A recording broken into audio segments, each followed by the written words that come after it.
Meanwhile, I'd grown proficient in the Titagen in both attack and defense. She still had an edge on speed, but I wasn't easily it wasn't easy to overpower as that in the morning. Okay, okay. At this point,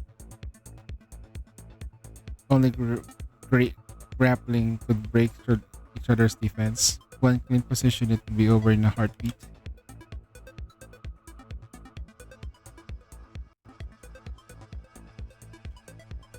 But I couldn't let her slip away.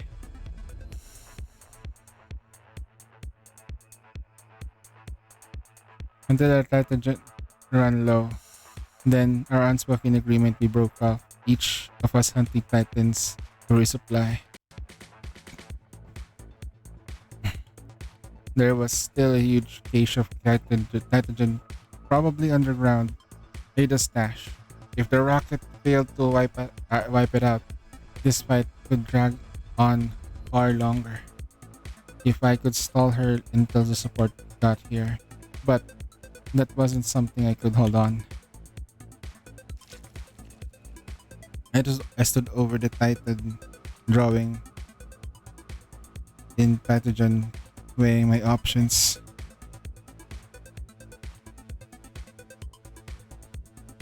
In the moment the Titan's form vanished, Rosen's control over Titans was more refined than mine. The result was deliberate, focused training. That wasn't something I could match in a day. But in raw absorption speed, she couldn't beat me. I'd take I'd taken in two threes. A tree was like a vessel barely holding itself together. Once it's cracked, the Titan inside burst out like a river breaking through ice. The pain was unforgettable, and it was undeniably strengthened my body's capacity to absorb pathogen. In a sharp replenishing speed, I outpaced Rosen. There was still a chance. I pulled away through the Titan pack, scanning the area, looking for an opening. I have to like read it like differently because they were like repeating a lot of words. In the basement, Sophie waited for the Titans to finish gathering. She hummed softly and the Titans moved at her command. Suddenly, Ada's hologram flickered into view before her. Sophie instantly bowed her head. Time to move. As you wish. But she's under control of that little brat. Two manifestations slipped in. You should have. You're stronger than they are now.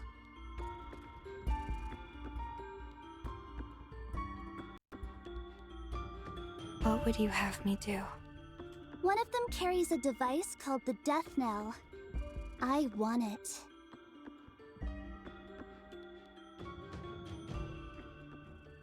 Complete the task, and I'll give you some of the knowledge you seek.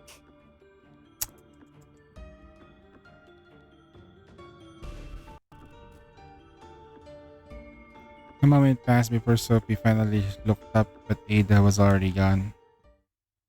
Shit. What will happen now? What will fucking happen now? This is crazy. Okay. Progress 8.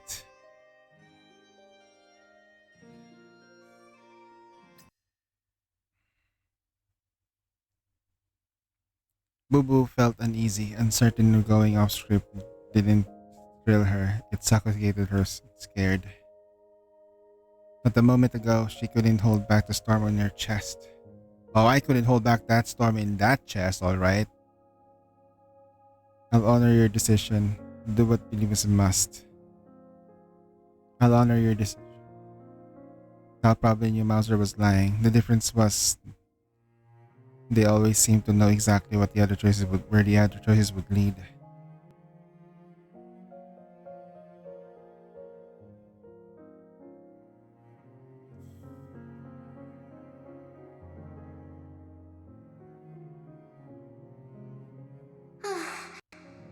I see.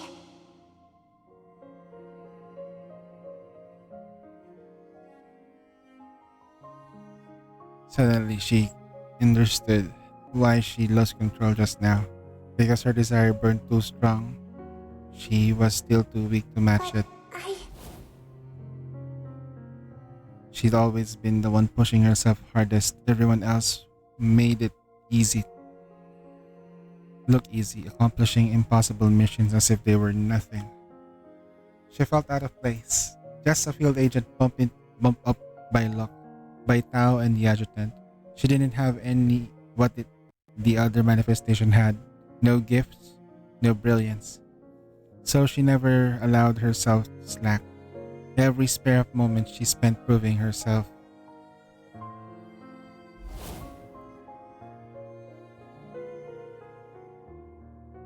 And still, it feel like she blew it, leaving the adjutant behind to cover for her while she ran like a coward. Was it because she hadn't followed the orders? Nah, you guys are dealing with Roseanne. The discouragement was crushing, but then the heat rose through her from, from that place as she remembered why she started down the road at all. Adjutant! That fragile courage was enough to steady her, at least for now. She looked up and realized she'd reached the outer edge of the sanitarium. Ahead, Titans still poured out wave after wave to the breach the battered wall. Mauser halted, crouched, and tapped the wrist console. What are you doing? Running placement calculations for the guidance beacon. There. Done. Can your specular array cloak both of us? You mean visual masking? Where's the drop point? Mauser raised her hand, and the console projected a 3D map of the terrain below. All valuable drop sites in the beacon lit up. Every single one had Middle Titan swarm. No way! The visual masking bends light to fool the eye. It's not invisibility magic. There are too many titans here. The specular array can't hide us from every direction at once. Wait! She looked up, scanning the titans around them. They were lumbered out, slow, unaware of the two girls nearby. Maybe there is a way. The specular array detached from Bubu's back and locked into place above them. They're huge! If we keep low, we might stay hidden. It won't conceal us perfectly, not like masking from a fixed angle. Think of it as high-end camouflage, not invisibility. But if they don't look down and we move slowly, it might work. We've got time. Let's try it.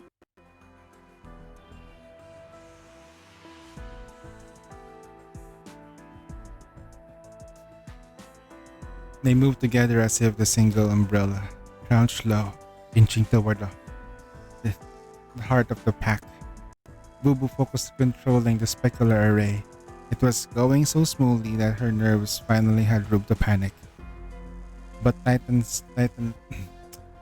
but the titan legs loomed around. She dared not to say anything. She glanced down at the mirrored surface before her. The specular array scanned the ground beneath it, the protecting feeds across the mirrored panels around them, keeping concealed. One glance and her blood in her veins turned into ice. Malashir, we've been made. Hundreds of titans turned toward them at once. A jolt ran through Bubu, her scalp sprinkling and turned. Run. Don't just stand there. Mauser shoved her hard. Bubu snapped to withdrew the specular array and bolted after Stay her. close. Mauser darted ahead, aiming at the loose spot at the titans. But the moment she moved, they shifted, the gap snapping shut like the net drawing close.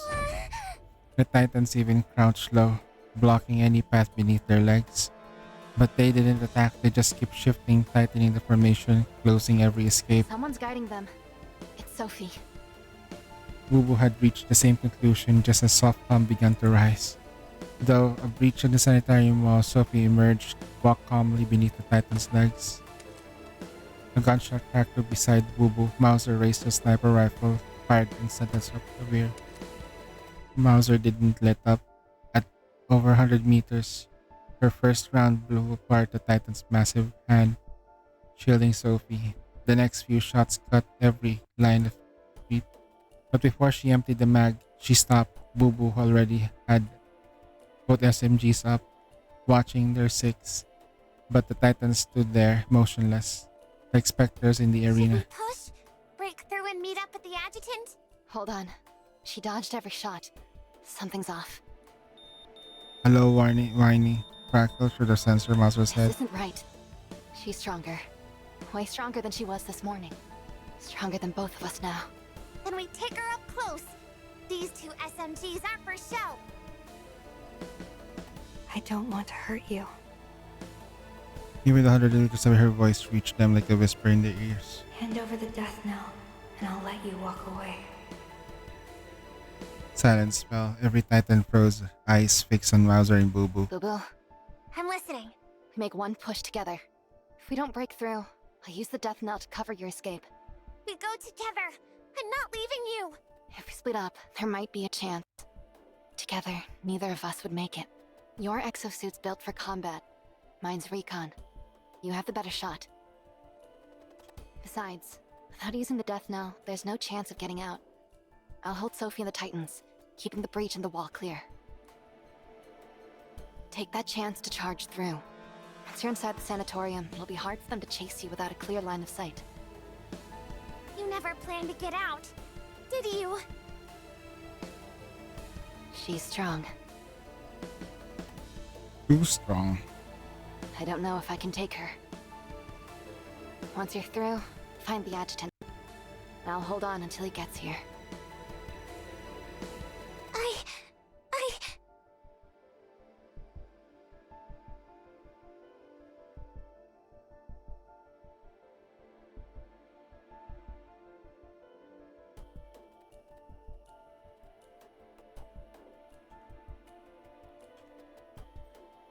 Renee again leaving someone that's a covered beat. Now she could do nothing. Snap out of it. Don't think you've got the easy job here. Didn't you swear to the adjutant that you wouldn't let him down? Then keep your word. Find the adjutant without tipping off Rosen and bring him back. Can you do that? I can. Then go. With Mauser surged towards the breach like a loose arrow. The death nail spun to life in her hands, colorless waves flaring through the amber dusk.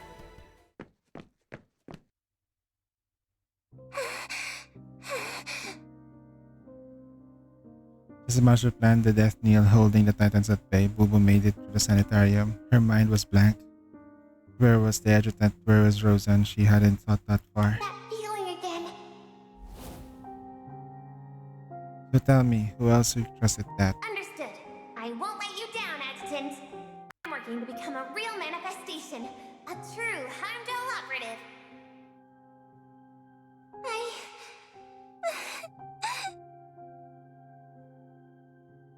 She pressed her hands in her face as sobs escaped her before she could hold If it it in. hadn't been me, if he picked someone stronger instead.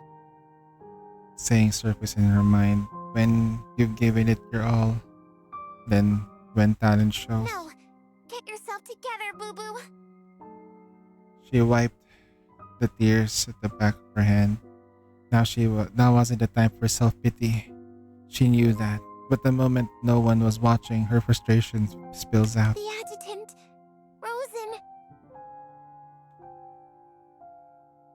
She drew the steadying breath, scanning her surroundings. Mauser wasn't wrong. Finding the adjutant while staying out of wouldn't be an easy job. Right.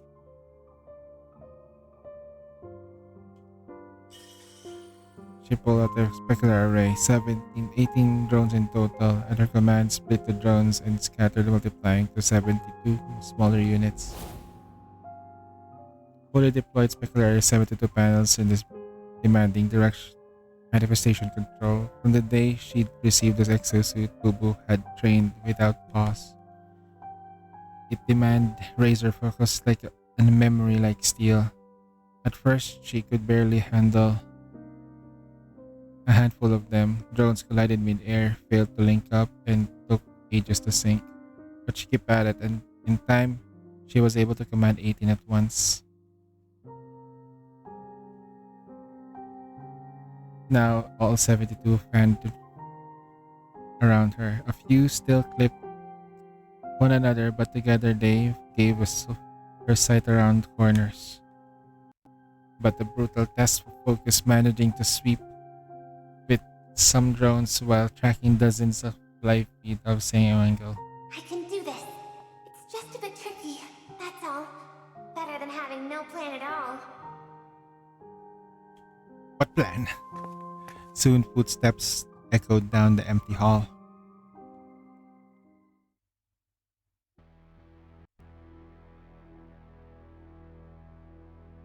Roseanne had already flashed one-on-one with the adjutant 4 times. Flash, drain, retreat again. The cycle seemed pointless, but it was really the battle of endurance. Roseanne was patient. The adjutant hounded her, afraid she might slip away. In truth, she feared the same, that he might leave first.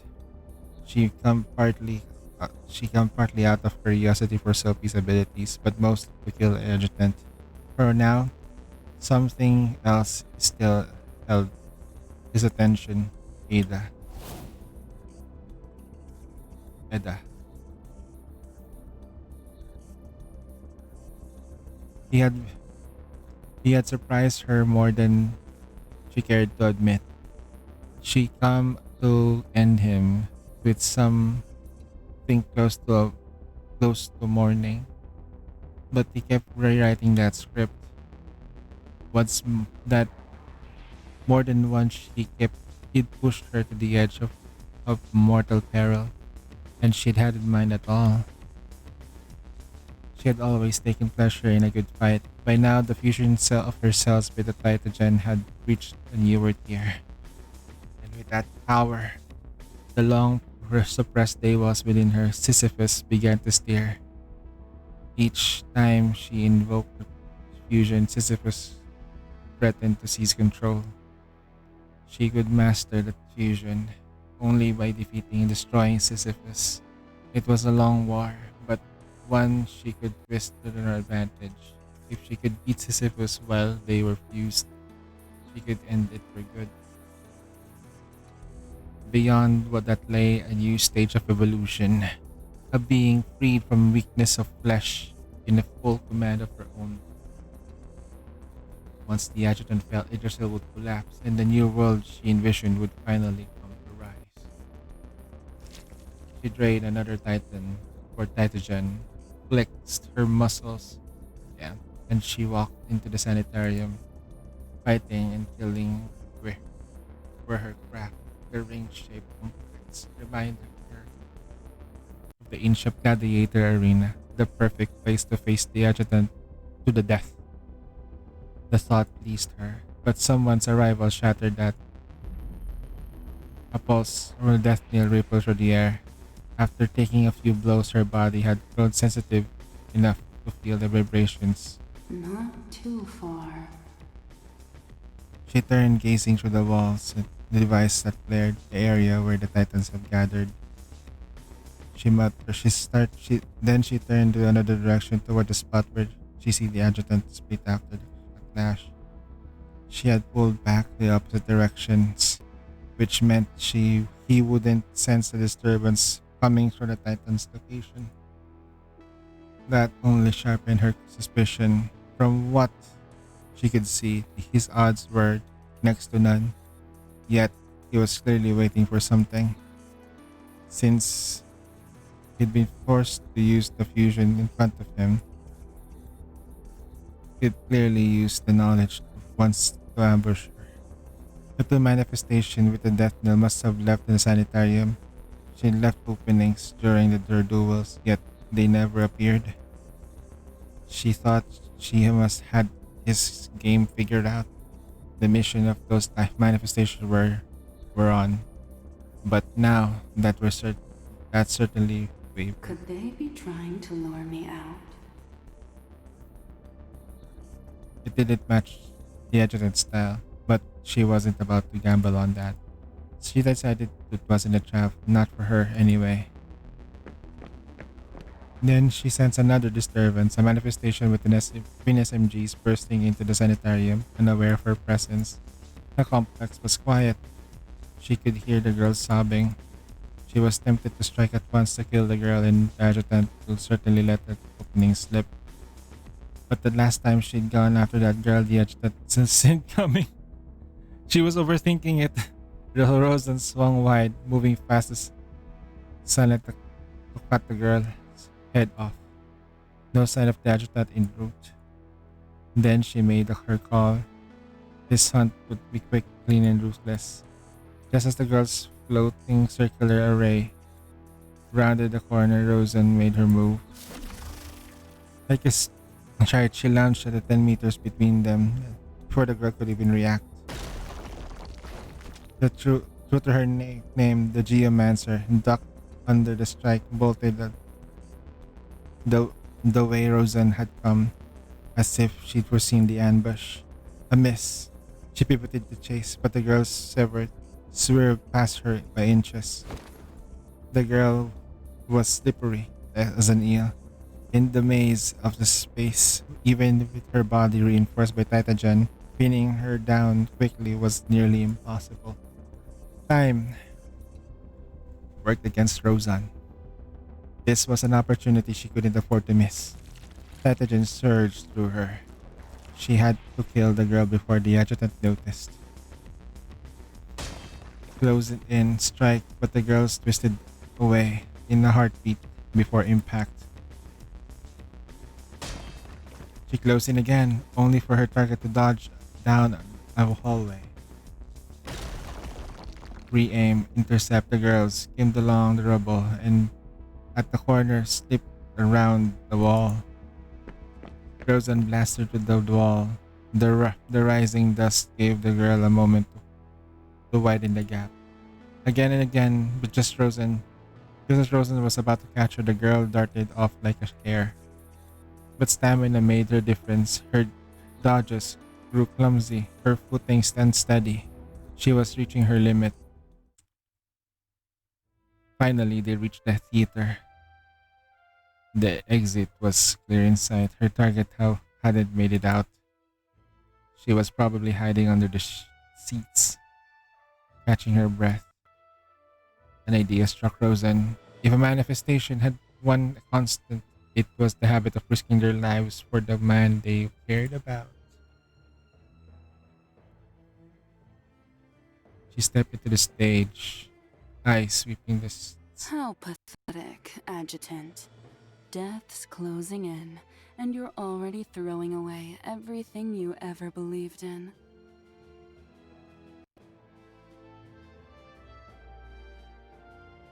Hiding behind a weakling to buy yourself time. She turned back to the exit, retreating slowly, and her eyes swept the hall. She knew the lie was clumsy, but it didn't matter. The stakes were too high for the girl to risk it. 1 second, 2. On the third, the girl who fought so hard to flee stepped out from behind the curtain across the stage. Why would you do that? Why? You were already away. Ah.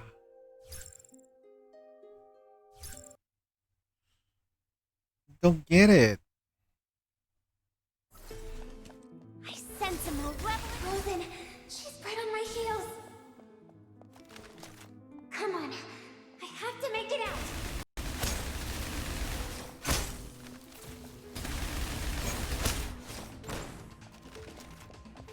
You can't escape. Too easy.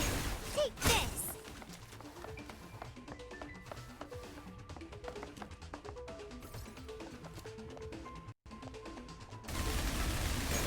Take this.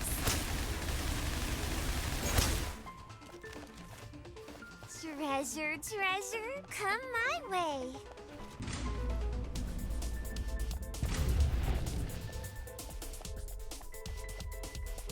Glad I could help,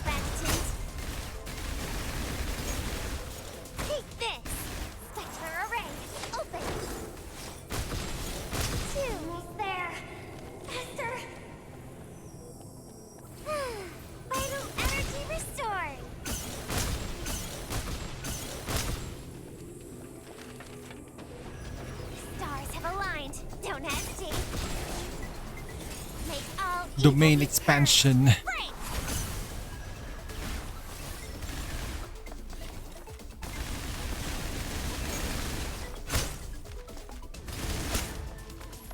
Theater? Maybe I can buy a little more time.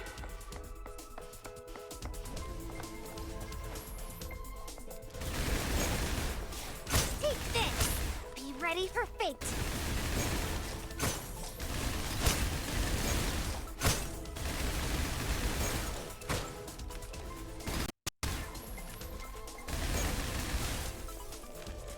Glad I could help, Adjutant. I sense a malevolent presence! Cascading light!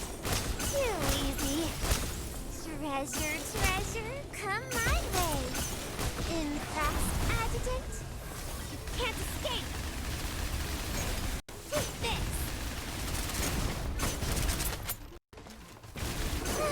Cascading light.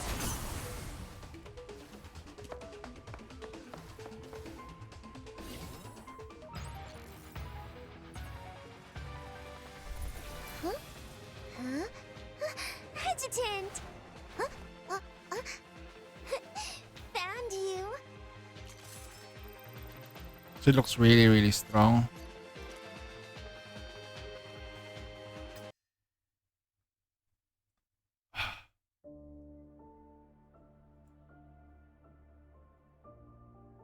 I forgot there were drops. The specular array she used for scouting had split into two formations, one decoy, one hidden.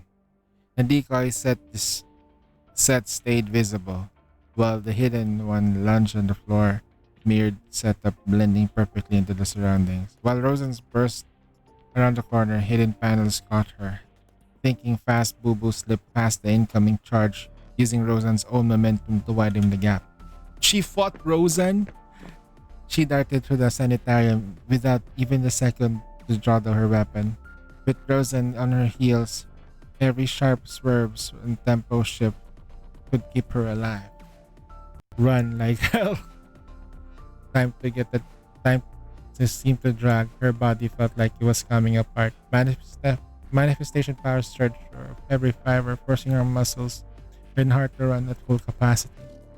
Her theotropic nerves flared like needles under her skin, the unmistakable sting of exhaustion.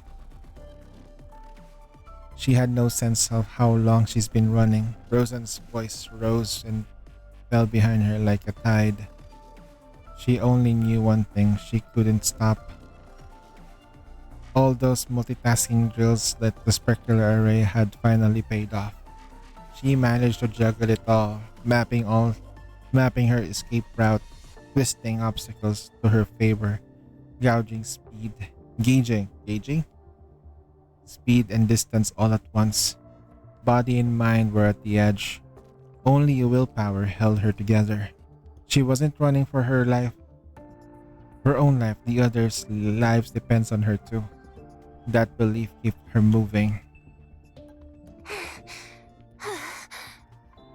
Her lungs burned. Her limbs were numbed. From fingertips to thighs, her skin tingled, her vision blurred at the edges. She burst into a pitch-dark space, wide and hollow, a theater. She ducked behind the curtain and clapped a hand over her mouth, forcing her to breathe, to stay silent. Her muscle felt ready to ignite, twitching with the heat and strain. Sweat poured off her. The heat made her dizzy.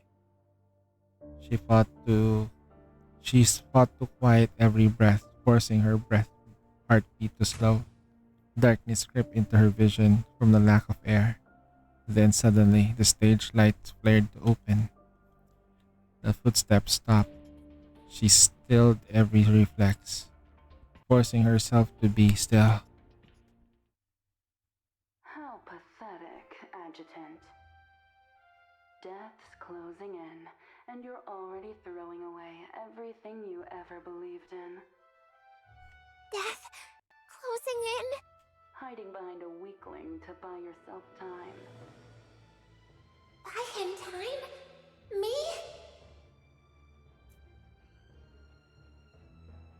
She had no idea what happened to the adjutant since at Rosen's early ambush she's done nothing but run. No time to Is think. the adjutant in danger? Does he really need me to hold her off? Is this a trick to draw me out? But what if... It What is a if trick it's to draw you true? out. Ah, woman facing an enemy she can possibly defeat. But this was one of she couldn't take a chance on. If the adjutant really needed just a sliver of time to shift the odds, she'd give it, with her life if she had to. Besides, deep down, she was what she'd want. This was what she wanted to all along. To stand,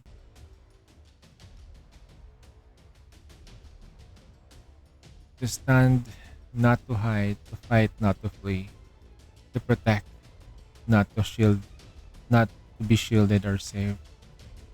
That was her idea of what meant to be a true hideout operative. She, ro- she rose and stepped out from the curtain. Stop! Rosen, your fight is with me! This was the strongest foe she'd ever faced or could imagine. Well, technically speaking, there was one opponent that they couldn't kill, and that was the Predator. Holy shit, they get one-shotted by that thing. Although that was like a virtual world. It was something that literally one-shots people. It was GG every time they faced that. That was the strongest they faced because it was unkillable at certain stages. But none of that mattered anymore. Not running anymore. You decided to buy him a little more time with your life. Don't worry. After I kill you, I'll finish him as well. You two will die together. Save it! Bring it on! I'm not afraid of you! She gulped the air and 70 specular array drones burst forward. Her theatropic nerves flared under the strain, letting her seize control of every drone and blanket the theater. Boo Boo raised her gun, fired at the lights, and darkness swallowed the hall. A flicker of movement near the exit, a crouched figure inching towards the escape. Guess I gave you too much credit. She launched the next toward the exit and brought her down hard, only hit in air. Her palm cut straight for the Boo Boo and the figure vanished in contact. Behind her, Boo Boo's SMG sword roared, raking Rosen's back with fire. Rosen snarled, spun, and clawed nothing again. It had to be some kind of illusion. She thought a decoy projection, but the bullets were real. The shots were coming from where the girl really was. As if the girl reached the same conclusion herself, the gunfire echoed through the direction where it came from, a faint whisper in the air, her drones weaving into the dark. Rounds of found flesh now and then. Rosen kept her guard over her vitals, advancing to every burst of gunfire, closing into the girl's face bit by bit. But then came the dry click from the straight ahead, the sound of an empty gun, then the signal Rosen was been waiting for. With a shattered impact, Rosen finally struck home. Something clattered on the floor, a metallic, not flesh. Even now, she'd always landed through blow on the girl herself. The girl got her on feet, gritting her teeth. Rosen loomed, cutting up the escape You've ramp. got guts. I see it now. No dead weight under the adjutant's command. The last two times, you were a breath away from killing me. But what felt like a mere breath to you is a chasm you'll never cross. Tell me your name before I kill you, girl. You've earned a place among the foes I won't forget. Bubu used the spectacular array to bend the light, weaving illusions through the darkened theater. The decoys fired scramble Rosen's read the true intention so she could slip real shots through. But what if the bullets couldn't hurt her? Now, with nowhere to left to dodge, she barely managed to deflect the blow with the specular array.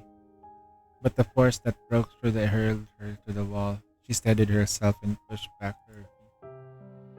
In the gloom, she saw warp bullets forced out of frozen spoons with sheer muscle, landing on the floor. You've got guts. I see it now. No dead weight under the adjutant's command. The last 2 times, you were a breath away from killing me.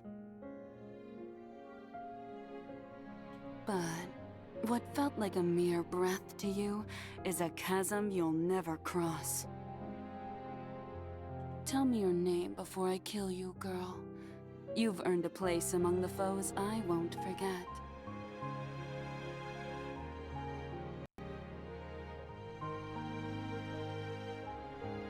She had no idea how to beat this foe, but didn't matter anymore. Alright, listen up! I'm Boo Boo, an operative of Heimdall! No way left. She dropped her SMGs, clenched her fist, and fixed her eyes on the monster before her. Sometimes she thought that hard work pays off was a lie. She never known that it truly means to be an Heimdall operative, and now no amount of effort. I think the only people that can sort of like be close to matching up in terms of firepower is Life and Fenny, but they would barely beat her now. Like, this Roseanne is just way too strong. But as she shouted her name without regrets, she finally understood every wrong she endured, every frustration, every sting of failure and drop of sweat, all had been worth it. No one knew better how much she'd longed for this moment, or how long she'd been waiting for it to come true. Meeting Roseanne's final strike head on, she knew on the very ounce of strength she had was an unbeatable enemy. At death, then she heard a roar, a furious urge rushing closer. In an instant of impact, she rose and get blown away. Her consciousness finally gave way, sinking into darkness. Okay. You wake up. Come on, wake up. She fucking one-shotted her. Then Rosen already traded heavy blows. She drenched in sweat and clearly in bad shape. Adjutant, I'm not dead. No, close, but you're not. Thank goodness. I heard the gunfire and came as fast as I could. Why did you come back? Where's Mauser? About Mauser. Something ain't right. Mousier, we've got to save her. She's still out there. The rocket needs a guidance beacon. She's the one carrying it. Sophie and the Titans have her pinned down. She got me out, told me to find you.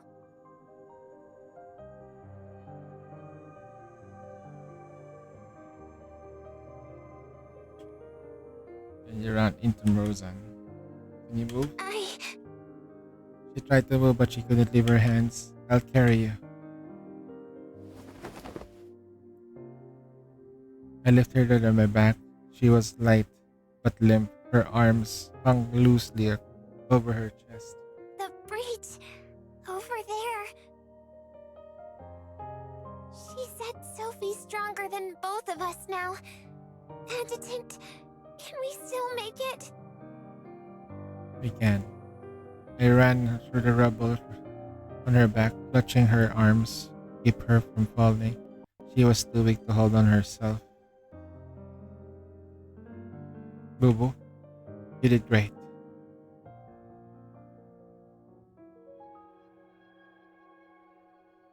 She was silent for a moment on my back. I'm just glad you're okay. Rosen, she lied. She said you were in danger. You know, technically she was in danger, but we're all good. I wanted to buy you time. So I was stupid. Wasn't I? Verily. You're not stupid, you're just scared too much.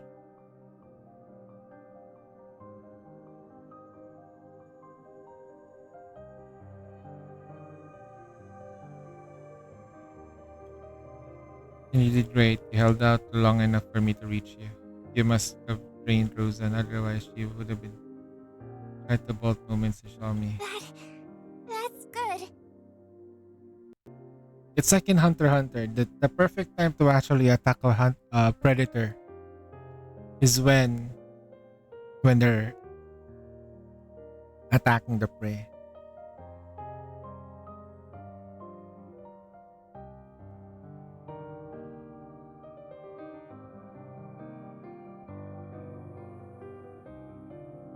I'm so glad.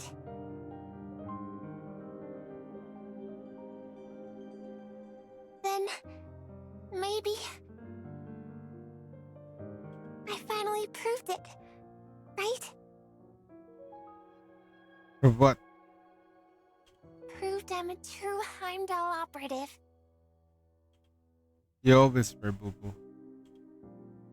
From the moment I brought you to Heimdall, you were already one of us. Huh. Hmm. Um. So I didn't get in just because of connections after all. Yeah, you're not a Nepo baby, okay? You did this. You got this. You're not a Nepo operative. I... I'm not gifted. Director Tao was the one who made the call, and you saved me. That's how I ended up as a manifestation. If it hadn't been me, it could have been anyone else. I'm just an ordinary girl.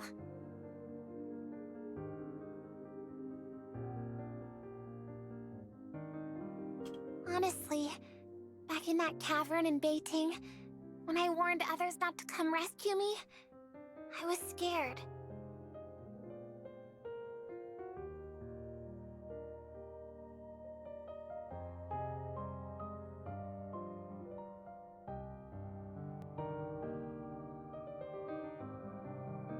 I kept thinking I wasn't good enough, so I kept working, kept pushing myself, again and again.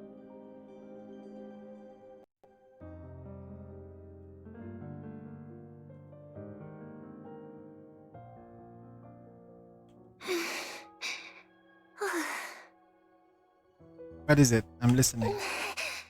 I'm so tired. I held on for so long. And now, but I'm just so tired. Boo boo. Hmm? You've always made me proud.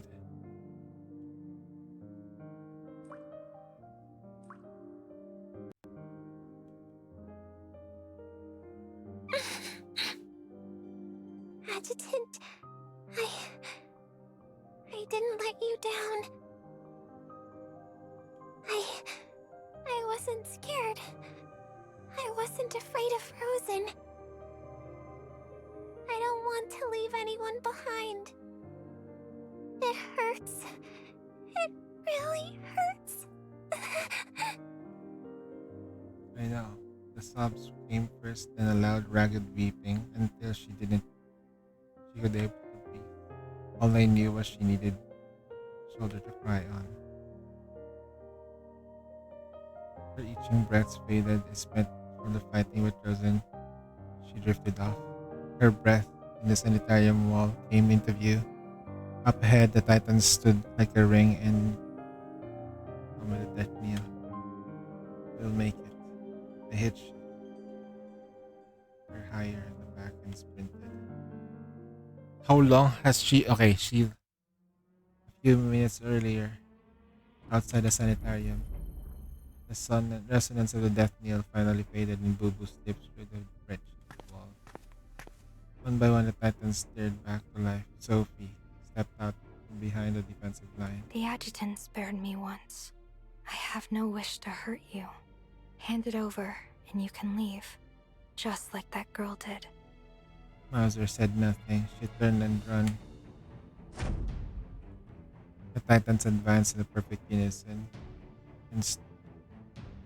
and the ground split open beneath them. Okay, wait, got my brain. Throwing Mauser off balance. The melody rose once more. Sophie saw that she could not yield and held back no longer.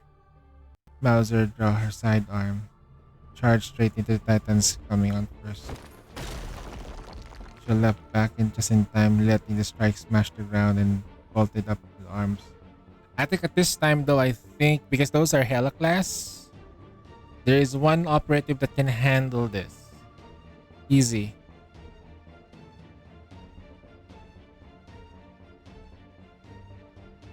Sticks. She fired until the magazines ran empty. The Titans toppled just a few. Several others brought bombs crashing down to the falling wall. She jumped off the Titan in time, but not before the blow grazed her arm. Titans had never been this precise, nor willing to strike one of their own. Mauser found herself surrounded by 5 or 6 of them, their blows converging from all sides.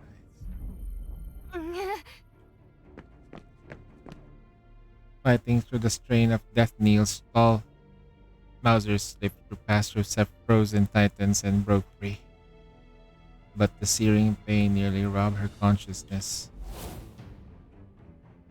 Ever since the first clash with Frozen, when she had pushed her limits and activated Death Knell once more times she could hurt. Each use since he had made her sharper. But she never told the adjutant about it. It was only pain, nothing she couldn't endure. She remembered the quick drum on her heart while she lay in her arms before they parted. When we said she was confident he could take Frozen down, she knew it was a lie. So she told one of her own. The moment she felt a faltering heartbeat, she decided she would come back.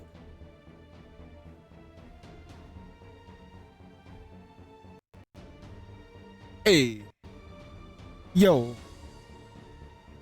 Surprise! Yo! Yeah, indeed. What's up, Poppy? Thank you so much for the raid. Welcome, Raiders. What the hell? Good morning, my brother. Welcome, Poppy Gachapon and 15 Raiders. Unsane21 is a Nikke streamer who does carries and account reviews. He also plays Girls Frontline, Only 12 Snowbreak, hours? and Yeah, we're Spoilerverse just games, starting. too. Blame that to the freaking gacha stories that last for more than Thanks 8. for the introduction, Nihilister. This stream is lurker friendly, so if you feel like you want to raid and dash, it is all well and good. I'll be more than happy to entertain these when humans because I just got kicked out of Eden and I am bored. Yeah, 12 hours is crazy. I know. But can you blame me? Like, there's just way too much story right now and I want to experience everything. Just the story alone is the thing that's keeping me going, actually. But hey, welcome. I'm just currently doing Snowbreak's main storyline. Probably like end of year story. It's pretty good so far. I've been keeping up with it. I'm at getting close to the point where about to do it. Was it hosted? I know your games are long. Snowbreak is longer. And they write goon stories. Right now it's we're in the battle sequence, but when they write goon, they goon. Yep. Yep. Not only are the breasts big, the jiggles fizzle, but when they write a story, you know you're gonna tingle. Pretty good story though. Pretty good story. Sometimes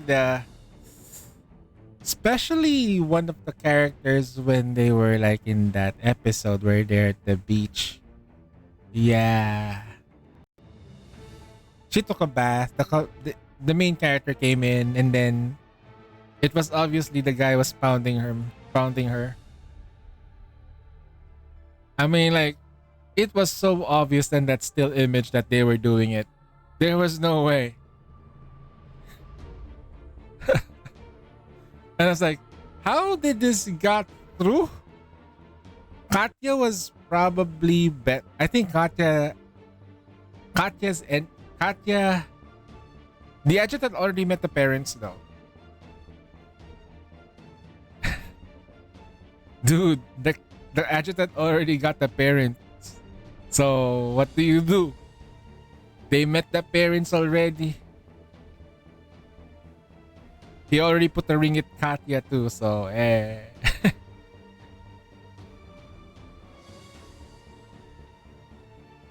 It started from a fling. Now they're married.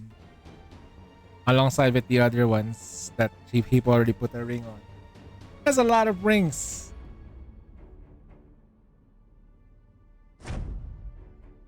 The Titans at the perimeter kept shifting their positions, the ring expanding, tightening, shaping, gaping. The ring gaping, tightening, reforming. Just choosing the right word would probably make this entire thing funny. There's no breaking out of this, is there? But I'll keep it safe. Oh yeah, No they matter finally had the English dub on. With better voice actress. The voice acting, they're having fun with some of them. She drew the death knell and fine gears turning in slow, perfect rhythm beneath the transparent shell. To her, it was a gift from the adjutant. My dream is small. I only need 7 wives. Dude, I can barely make one. I just need one wife. One wife that will love me and take care of me, man. Just one. But you know, 7 is pretty nice. Because it's something that could be used to truly hurt you. You placed it in my hands, and I won't let anyone else lay a finger on it. Jesus is the only wife for me. I have nothing to say.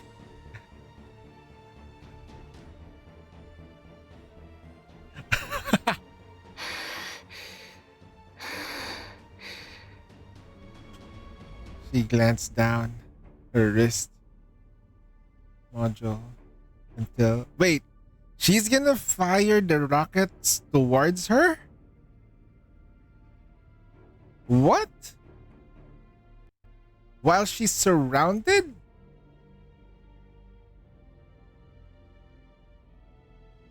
While she's stunning the enemies. Well, she's like in a casting couch right now with like really big enemies. She's gonna fire like a napalm bomb towards herself. That's their situation. Oh my god. Yep, this is what they call the casting couch right now. Holy shit. 5 big guys, 1 small girl. I've seen this before. Yep, and she's not a fighter. She's a reconnaissance unit. So she's dead. She's gonna be dead. Sometimes she wondered how her life would end. The moment she understood how things would play out, she would make it. Brazzers clueless. 5 large cowboys at her. Hand it over. This is your final chance. Sophie's voice came from somewhere. Mauser let out a short snort, not even sparing her a glance. Her heart pounded, manifestation energy surging through her hands. The Titan's ring tightened once more. Power surged, gears swirling faster until the death knell sang its final note. Once again, pain ripped through her. The rocket was seconds away from launch. The Titans nearest her still staggered under the death knell's effect, but those beyond its reach were already closing in on Sophie. It's coming. Death.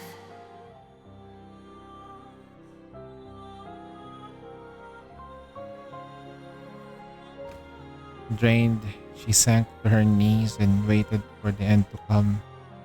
To her, death had always been something beyond the thin film of water, weightless, voiceless, just out of reach. Because she never felt pain, death had always seemed ordinary to her, simple, almost mundane.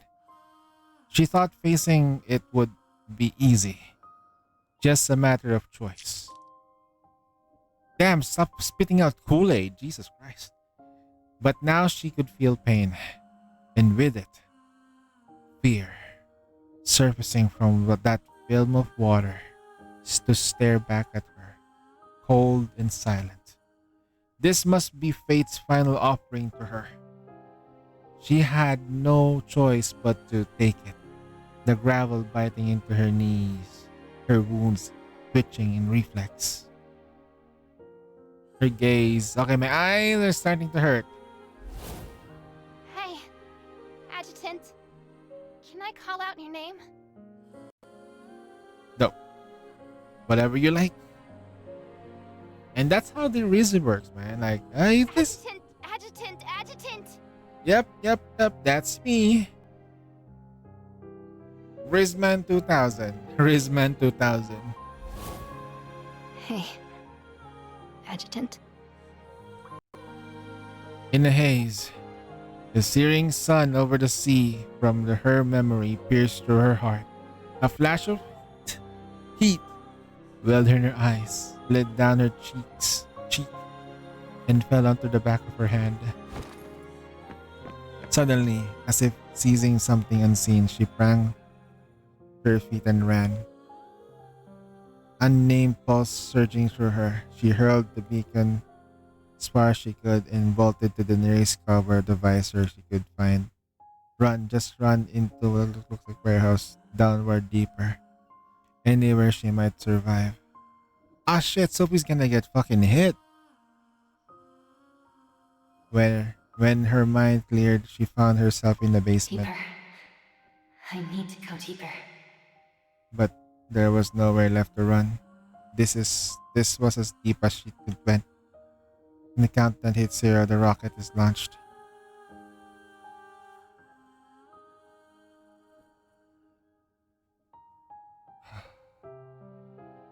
Damn. Hey, Aya!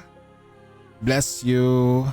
Don't mind me, I'm just gooning over girls while reading through stories. That's what we do here, right? We like lore. Moments with the adjutant the first time they met. The day she showed him the story she'd been writing. Their first kiss. Their first hug. The first night? When? They did it? The first time she truly understood him and felt understood by him. When did they do it? Did I miss anything? You mean to tell me that the adjutant banged her? Already?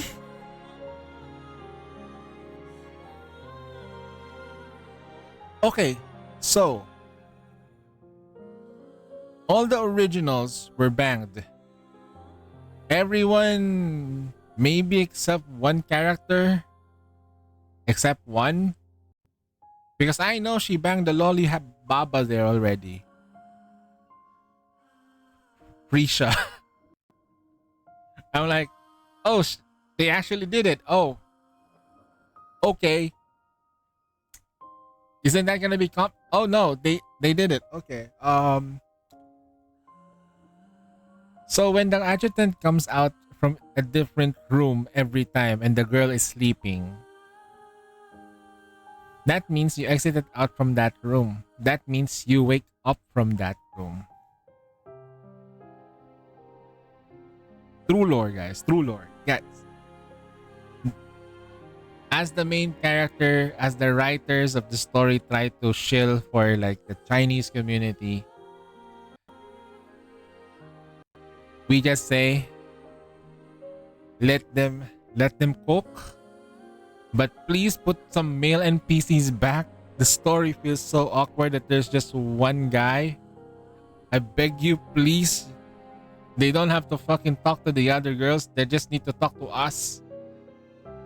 At the loss of sense, like blindness and deafness, a gap in how one perceives the world. Unable to feel pain, she feared the sight of wounds more than most. To her, each one a silent brush against the veil between life and death. And now, staring at the wound on her arm, the honest pain felt almost like comfort. That was when she understood what was driven her to hide. The desire to live. She wanted to tell him herself that her analgesia was gone and he no longer had to pity her. She wanted to tell him the sunset over Yalu Island had been beautiful and she longed to see it once more. She wanted to tell him she loved him. Then that in the moment, they're gonna have sex after this, by the way. Guaranteed.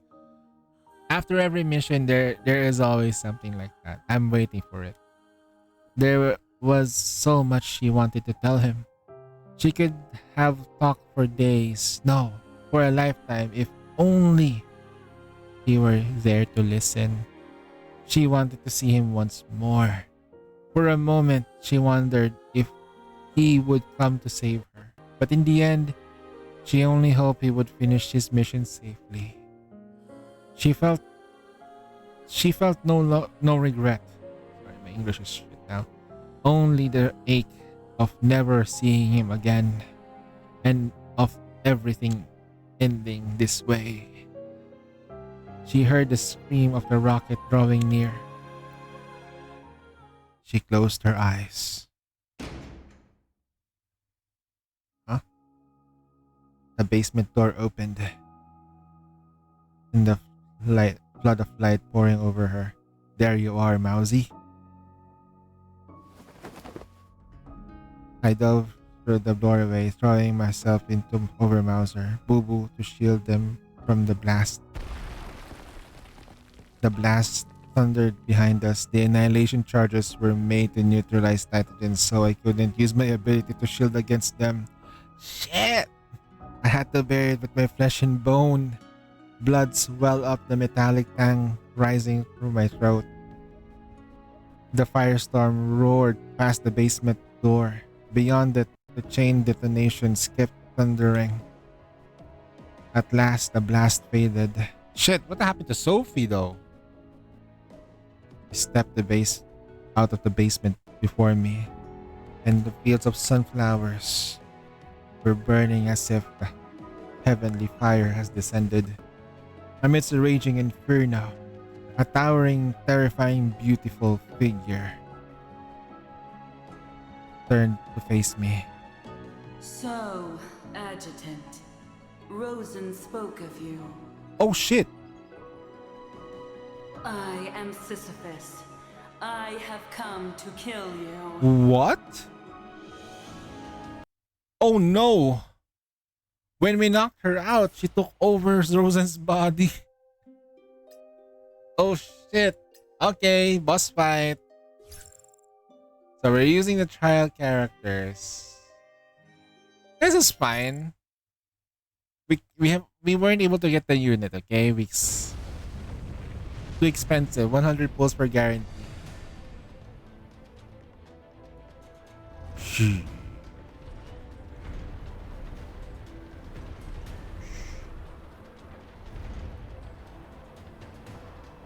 Okay, so this is what happens. The death charge. Boom!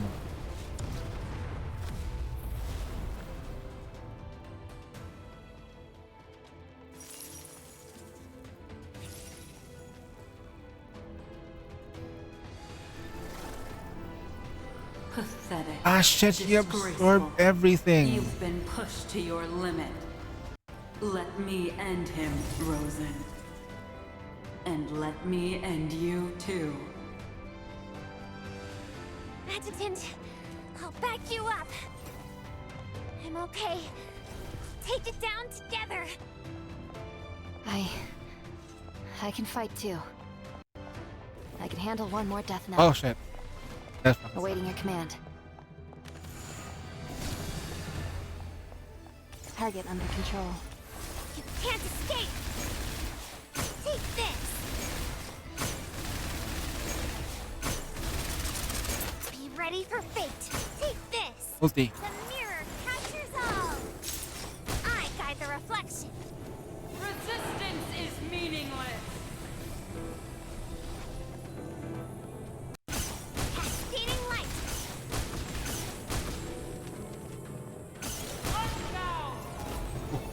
What is that? He's got a different form. Her energy level just spiked again. Adjutant, be careful. Okay. Leave it to me. Oh, that's Target under control. I'll give. I won't let anyone critique this. Calamity Inc. You think the pain of flesh can blind me?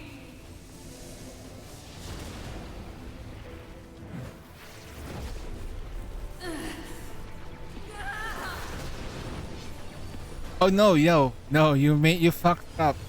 The very thing that he's good at is to suck powers from other people's thing, like the enemy. That's what he's good at. That means Sisyphus is gone.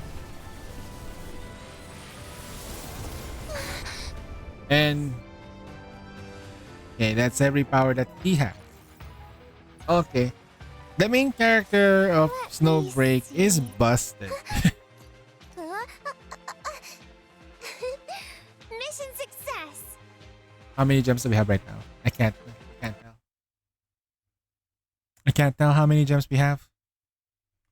Do I have enough for pull? Oh no. Main story. Let's grab everything here.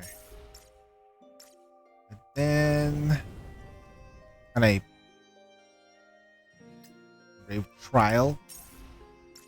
We can go to the shop. Maybe we can buy the last piece of Exodia. Okay. Do we have enough for a pull? Actually, we do have another chance to pull for an echo. Oh no. Oh no. Oh no. We don't have enough for a pull. Okay. That's what happens. That's what happens when you don't have enough money. Just be just kind of cornered then, huh? Not enough for a pull. That sucks. Oh well, it is what it is. I am 40 in. Unless I open some stuff here in the supplies, but I don't want to do that. This is the last one I have. This is nothing.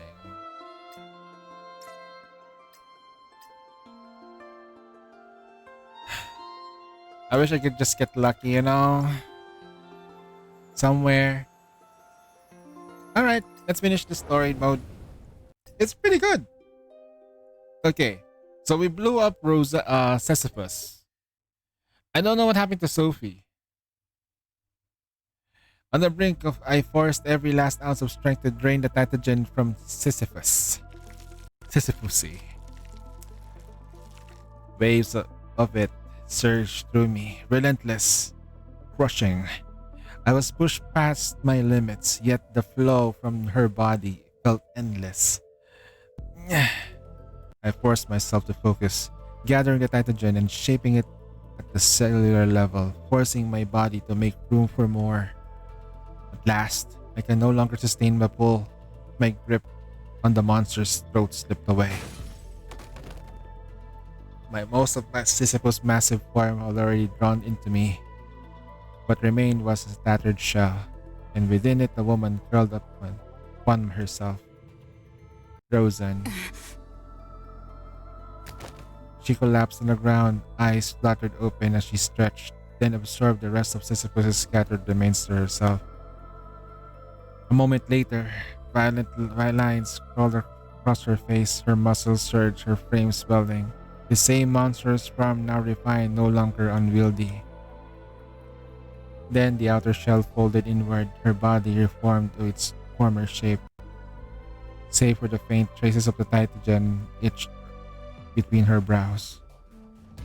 With a flick of her wrist, the chain sonic booms tore through the air. I knew it. She turned her gaze towards me and gave me a I nod. knew I was right to choose you, Adjutant. Huh? I forced myself upright, suppressing the violent clash between titagen and my own cells. Then I turned to check the Mauser and Boo Boo. During the battle, Mauser triggered the death knell once more. Boo Boo had spent every last round of her guns. Sisyphus has shattered her specular array. They were finished, their strength completely drained. Roseanne stood eye to eye with me, her presence cold with danger. The lines of her muscles shimmered with titagen. To me, she was no longer human. So this is the full fusion of your Dewas. Exactly. This is what you once turned down, but I won't offer it again. You and I are alike. Exceptional.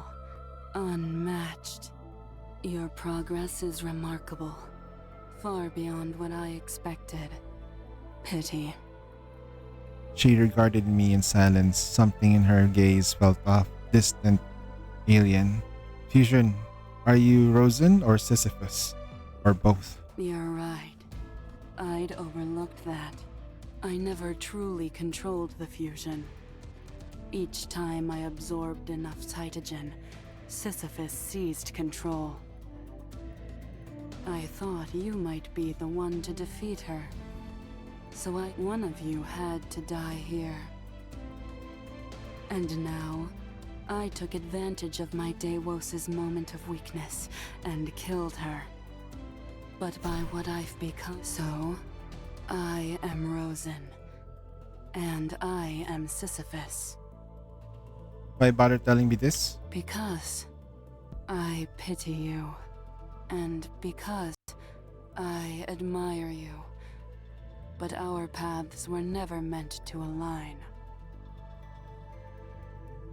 You think you've won? Do you realize what true control over the fusion means? You've learned the proper way to wield titagen. You're more gifted than I ever was. But your time is running out. So the fusion is just a matter of using it with the titagens at the cellular That's level. only the surface. You don't possess theotropic nerves. You've forged a different path. But in the end, both paths lead to the same place. A new form of life. And that's why you call yourself a god? You mistake my purpose for vanity. You've seen the broadcast as well. Whether it was real or fabricated, you should ask yourself, where does humanity go from here? And what will you be? A hero who will eventually save the world? Defeat me, bring down Edda, and restore the world to what it once was? A hero. That label doesn't mean much to me. If what I've done looks like heroic to you, so be it. I don't live by titles. Words like that don't mean anything. You call us special, exceptional, maybe, but never believed I was meant to be more than what I am. I'm not ordinary, no. I took a bullet to the heart that would have killed me, but I was lucky. It gave me power instead. But that doesn't give me the right to demand anything or to rule anyone.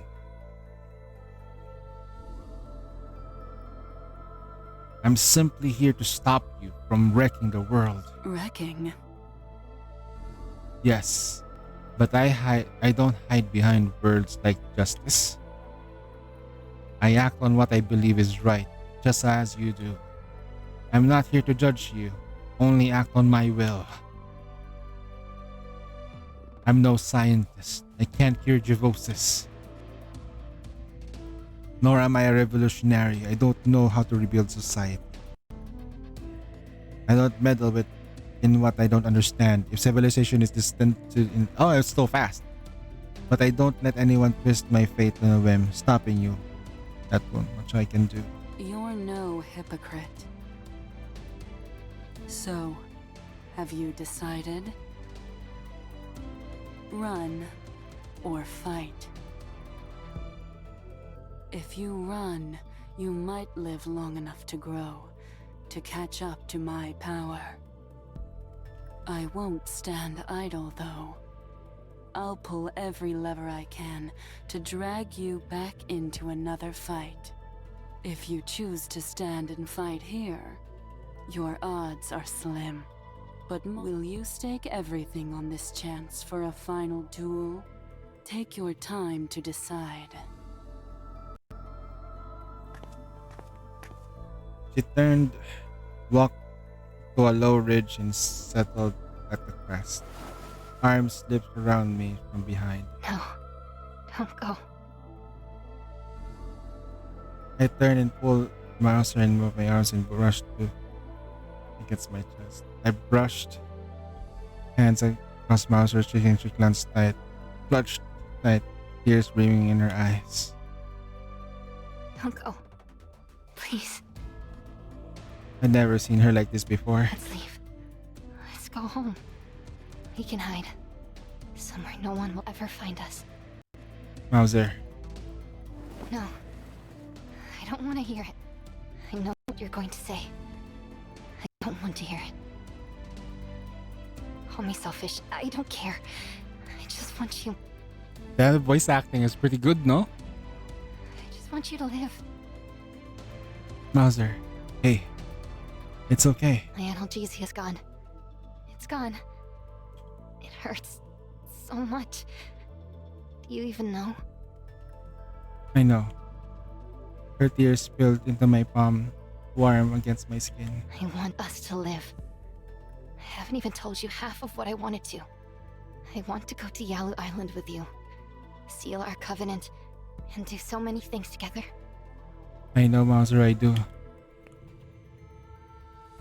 But you're still going. She has to finish her off. She tipped her head back and clenched her teeth, fighting against the tears. I'm sorry. I don't want you to say sorry. I don't want to hear it. You promise me. Promise me I'll come back. I promise I'll come back for you. We'll all go home together. On the other side, Boo Boo slowly pulled back my arms. Boo Boo, I'm listening. I want you to know I've always seen how hard you've tried, every bit of it. Yeah, I saw how you fought Frozen. I've waited a long time for this day. I'm proud of you, Boo Boo. My Boo Boo can finally stand on her own. yeah. Are you done? If you are, I have something to say too. Hmm. What I wanted to say is, She drew a deep breath. go get him, Adjutant! You've got this! In my heart, you've always been my hero! You taught me everything I know! You saved me, showed me the kind of person I want to become! Whatever it is you're after, go get it! I'll be watching, and I'll remember every moment! Thank you, Boo Boo. I promise I will win this time. She broke into a teary smile, nodded once, rose on her toes, then kissed me on the lips. Mwah. That was a good luck kiss. I've cast the lot. Victory's ours! Mouser leaned and hugged me and pressed the death needle into my hand. Take this. If it'll help. Then a flash of inspiration struck me. It will. Ha! I ruffled her hair, then turned and started up the hill with Frozen. You came. I knew you would.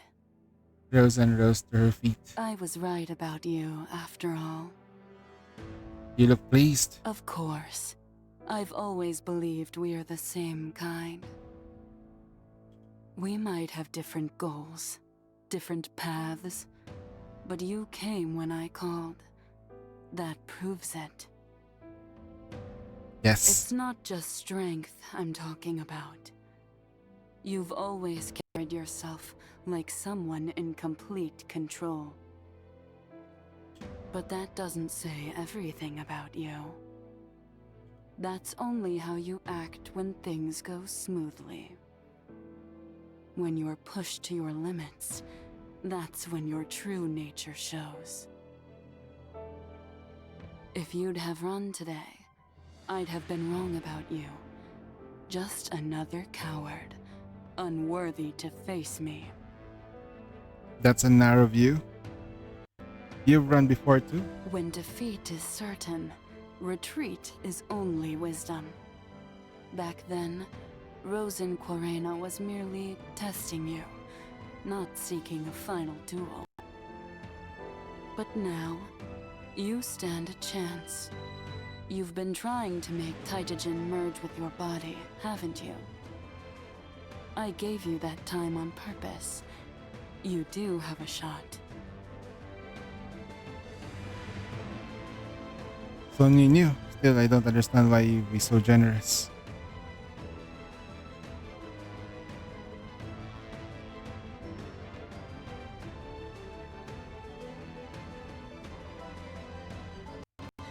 I killed part of myself.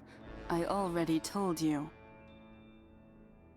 I didn't expect to, but I've made my peace with it. The moment you answered my call, I had what I wanted. Because you possess the rarest human trait. Courage. I want you dead. And yet, I would be proud to fall to you. If I told Sophie the same, when you reveal your vision to someone worthy, it is a summons to duel. Those who understand and accept your creed earn the right to slay you. When two people who share the same quality clash to the death, that quality endures. Too bad. I have reasons to kill you I can't set aside. I can't pretend Rosen Quarna's gone. There are still debts tied to her name. Debts that only death can repay. That's fine. I don't mind. Then let's end this.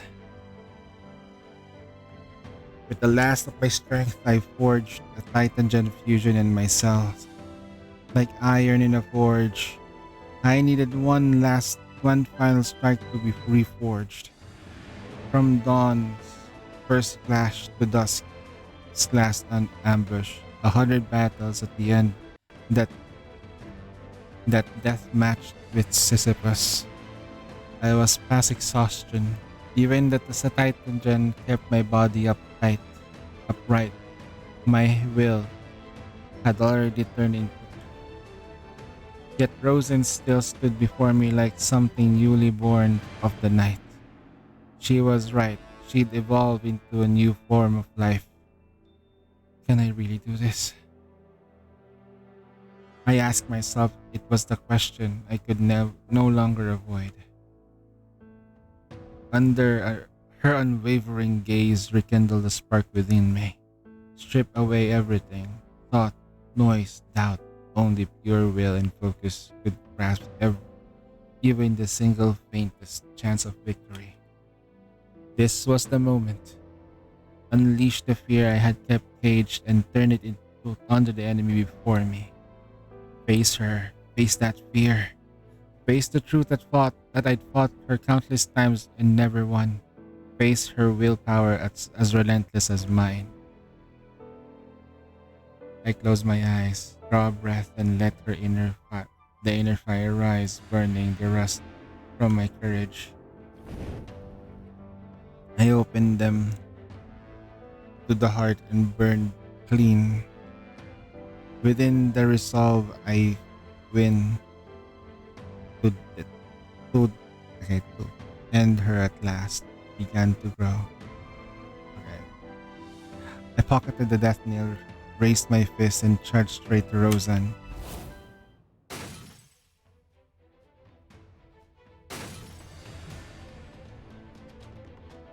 Sunflower still burned. What kind of sunflower is that still burning though? Holy shit. Well, it's chemical fire, so probably there's a reason why it's still burning. Flames licked the sky. Sparks filled the silence between blows, flashing through the dark, and still, the clashing didn't stop. Wouldn't stop. Oy. We clashed faster than any human could move, harder than anybody could endure. Each impact roared like thunder no mortal was meant to make.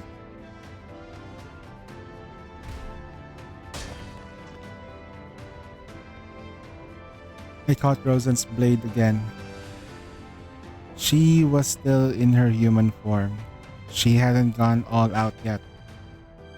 I had to hold something back too, for the other form lurking within her.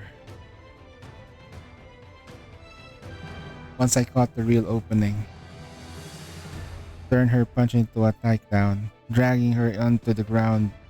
Choke and joint knocks were my equalizer. Even brute strength wasn't enough. Even a body of steel can be choked out. I learned that form earlier, but oh my god, my English. That's what happens when you stream for more than 12 hours. I might rest for a bit before I continue. Because we have Girls Frontline 2.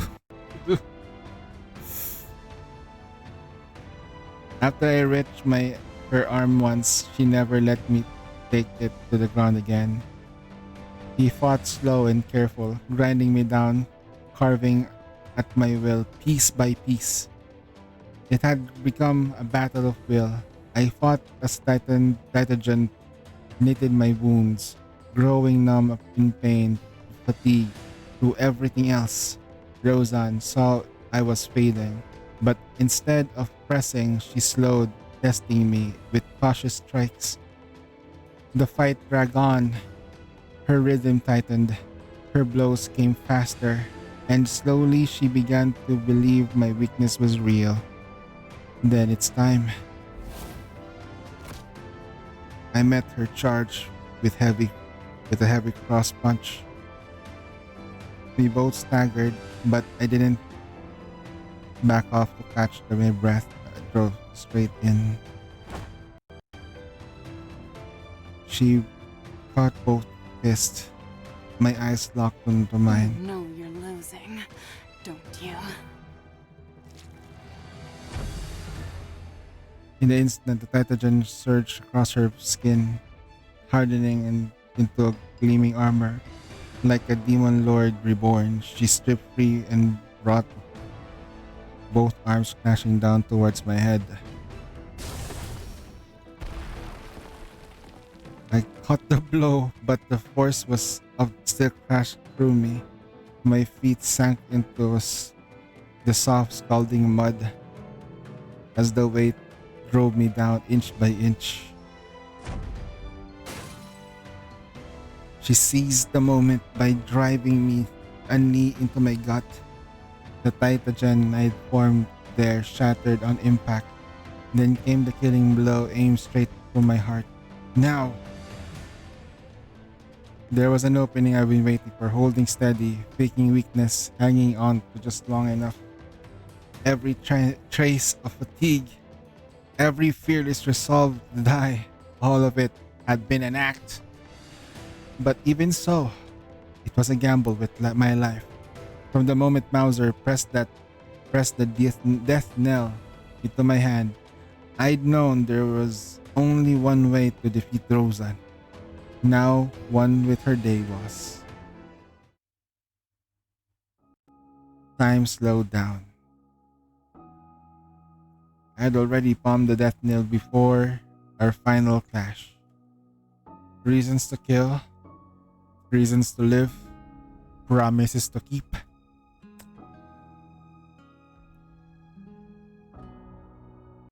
One, two, three, Shenseng, Yao Yao, Katya, Tess, Akasha, Nita, Risha. Okay, Marian. Oh god, there's so many of them. Hauser. Oh.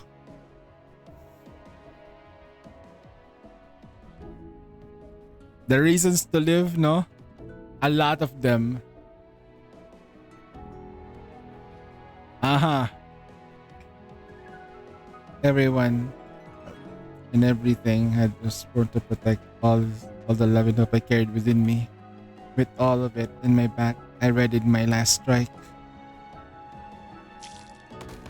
I dropped my guard and let her drive straight through my chest. Oh! At the moment, my right fist, the death nail clinched it, smashed to the Titagen plate, guarding her heart. Every last drop of Titagen in me surged into my palm, holding the death knell. It was an irresistible force, shot through my arm, surging into Roseanne. Her armor and Titagen in us fused into the raging current, flooding the device. When we were like two furnaces, chained together, burning up every last scrap of fuel. Neither of us could move. The death knell drank us dry, both dry. Sorry. It was a desperate last-ditch move. Activate the death knell with Titagen, and under its phase lock, it would drain the user dry. No failsafe. I'd only tested it once, back when the device was first built, but now, with much Titagen pouring in, I had no idea what would happen next. In a heartbeat, the death knell overloaded. I yanked my arm back just in time to shield my vitals before I knew it. What vitals? You have a freaking thing on your chest. My head rang, my world spun, and I couldn't tell up and down. Get up. This isn't over. I forced myself upright. Not far away, Roseanne staggered too. Just as wrecked as I was. With the last trace of Titagen in my body gone, everything felt like I was in slow motion. The death knell had drained me to the bone. Roseanne was the same, battered, bloodied, barely standing. I must have looked no better surviving that blast. But this was what I'd gambled everything for. To bring us both back to zero, to start again for one last fair fight. A slow, heavy swing. She saw something. She saw it coming. Both her arms were too slow. My fist smashed to her jaw. Pain rushed back as my muscles moved. The adrenaline faded. No Titagen propping me up. My strength began to drain away. No, not now. Not yet. I wrapped both arms around her head, tuck it in, and drive up my knee. Equality knee kick. Her fist struck my ribs, but my knee smashed her forehead exactly as I planned. She tore free and stumbled back, then tripped on something. I pounced, and this fight looks pathetic now. Blood streamed from her scalp. One eye was bloodshot, and the other locked in on me. She clamped she clamped down on her wrist, trying to break the leverage. Don't let her recover. Don't give her the room to strike back. I thought I could press one. I caught her wrist, locked them down, both arms trapped, then drive my forehead to her forehead. Her grip faltered. I caught her right arm, trapped between my legs, arched back with everything I had. Man, her bones were already and her arm snapped. Oof. Maybe the pain cleared her head. She rolled left, gritted her teeth, slipping free. Her right arm now hung useless, and yet she still came for me. She had no escape. Maybe she never meant to. I was spent, and she seized the moment, rolled me over, straddled her legs snapping for my throat. I twisted away, but her one good arm snaked around my neck and tightening fast. Only one of us could walk away. Even now, she clung to every scrap of chance. If her right arm still worked, she might have sealed the choke, but it didn't happen. But it didn't. She could only watch as I pried her grip off inch by inch. I locked my legs around her waist, heaved hard, and flipped her under me. Then I wrapped my fingers around her throat, squeezed everything I had left. Blood ran. Oh wow, really? That's he's gonna kill her? The sunflowers around us burned, her features flickering between light and shadow. She crawled at my hand, trying to tear it off. I gave it everything. Through the hot, slick blood, her grip slowly faltered and fell away.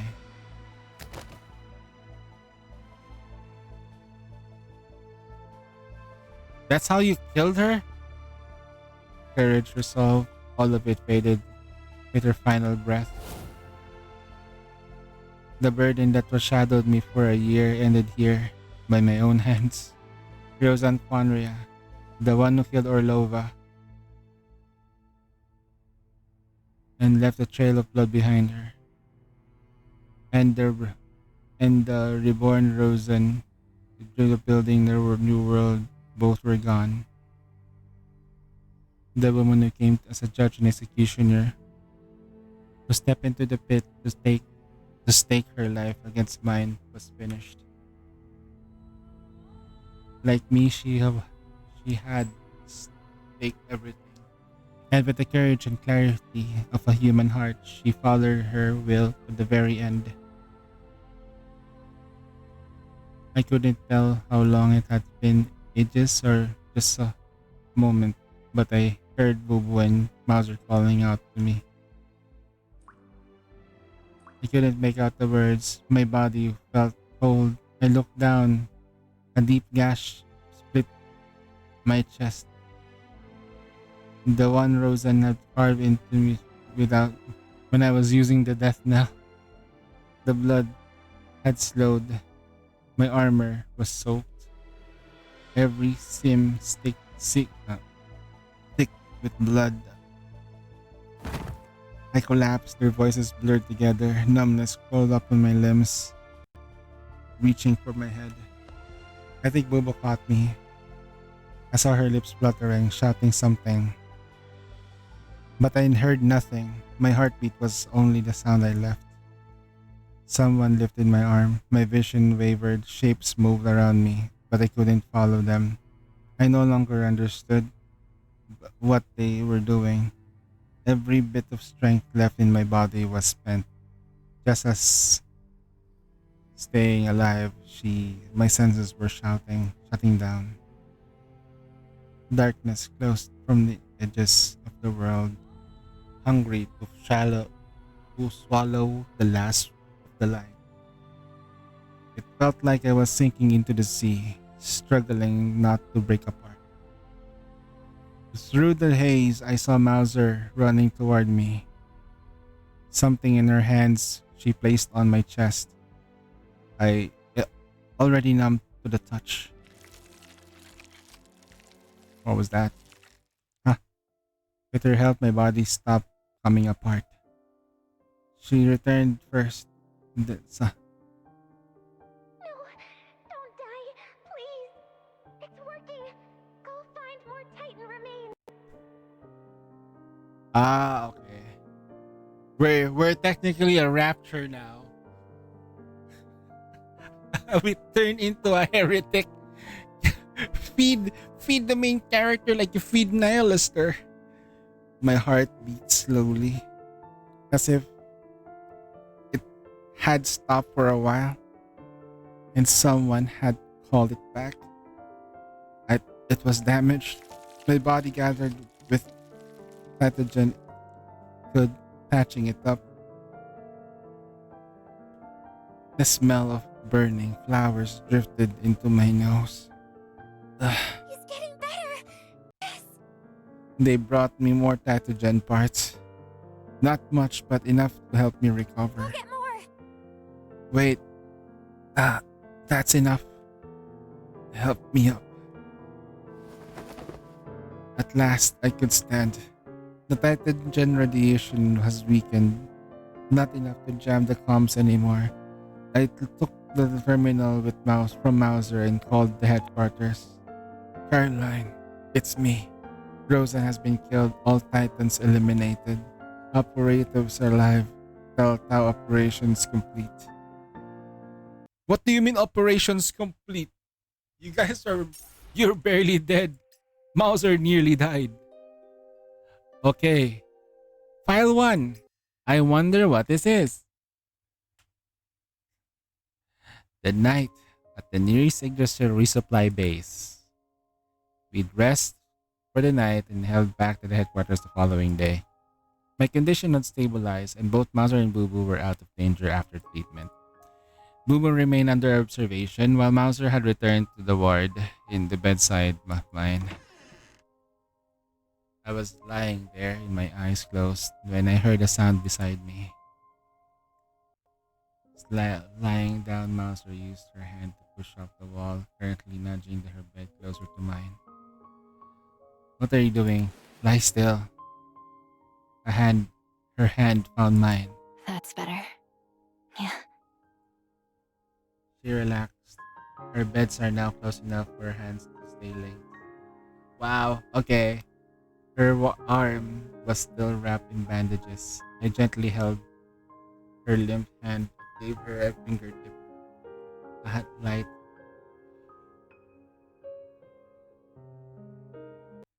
A light squeeze. I turned and met her eyes. In the blink of an eye, she rolled onto my bed. Blood pressure normal. Osmotic pressure normal. Heart rate rising. The monitor on her wrists displayed my vitals blinking in each beat. Per Dr. Mousier's assessment, the adjutant is cleared for light activity. Yeah. Then she leaned and kissed me. Really? In front of me? I watched her as her eyes slowly fluttered shut, then gently covered mine with my hand. Ripples of warmth spread between us as our soul intertwined together. Oh yeah, they're coming in. What other light activities do you want now, sir? I opened my eyes, her pale yellow irises glinted in the dark. Like sunset amber shimmering with each breath. Bite me. Huh? Wait. ちょっと待ってください. Yo. She lay on her side and drew her head into my arms, pressing against mine and her chest pressing me against her chest as she offered her neck and shoulder. Her skin gave under pressure and a faint flush of wait, what the fuck is going on? With my ears against her throat, I could hear her breath like the wind rippling across water. Harder. Oh God. I shifted my angle and bit down harder. She suddenly clutched my hand, her body trembling as she stopped holding back. Does it hurt? I brushed my thumb over the bite marks on her shoulder. Yeah. What is this? People with congenital allergies don't feel pain, even when injured. But that's no mercy to watch herself bleed, to feel nothing. It tears away something deep inside. It severs the self from the world, a rupture between the mind and body, a hollow of senses, the loneliness that lasts a lifetime. I like it. I love how this feels. I'm just like you now. She can feel now. Hold me. Tighter. Oh God. Why is her voice so hot now? Something is not right. I pulled her in close enough to feel our breaths mingle. We rolled switch positions. She kissed me in the one arm sliding around my back. Make me feel the pain. Oh God. I gave her what she wanted, my gaze never leaning her. Okay.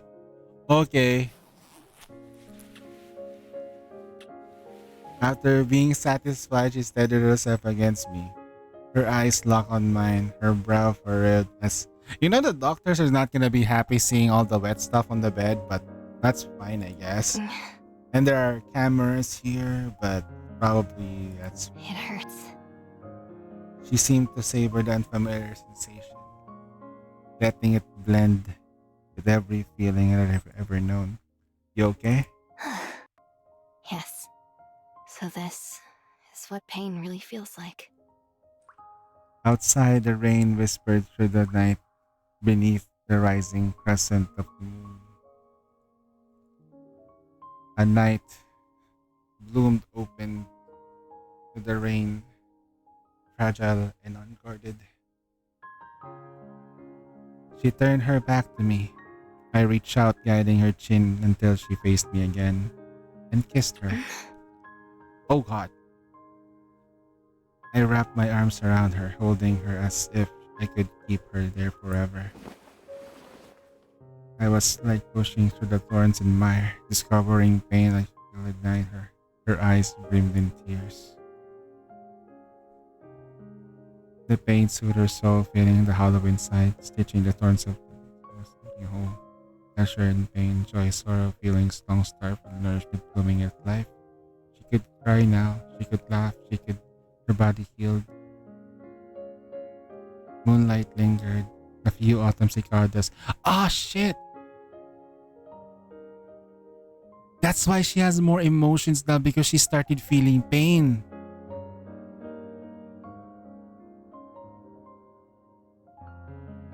She started actually feeling the heartbeat in her heart, the pain in her heart. She started feeling it. Oh, that is so smart. That's why her decisions were not as rational as before. Like, instead of following the adjutant's orders to the T, she decided to come back.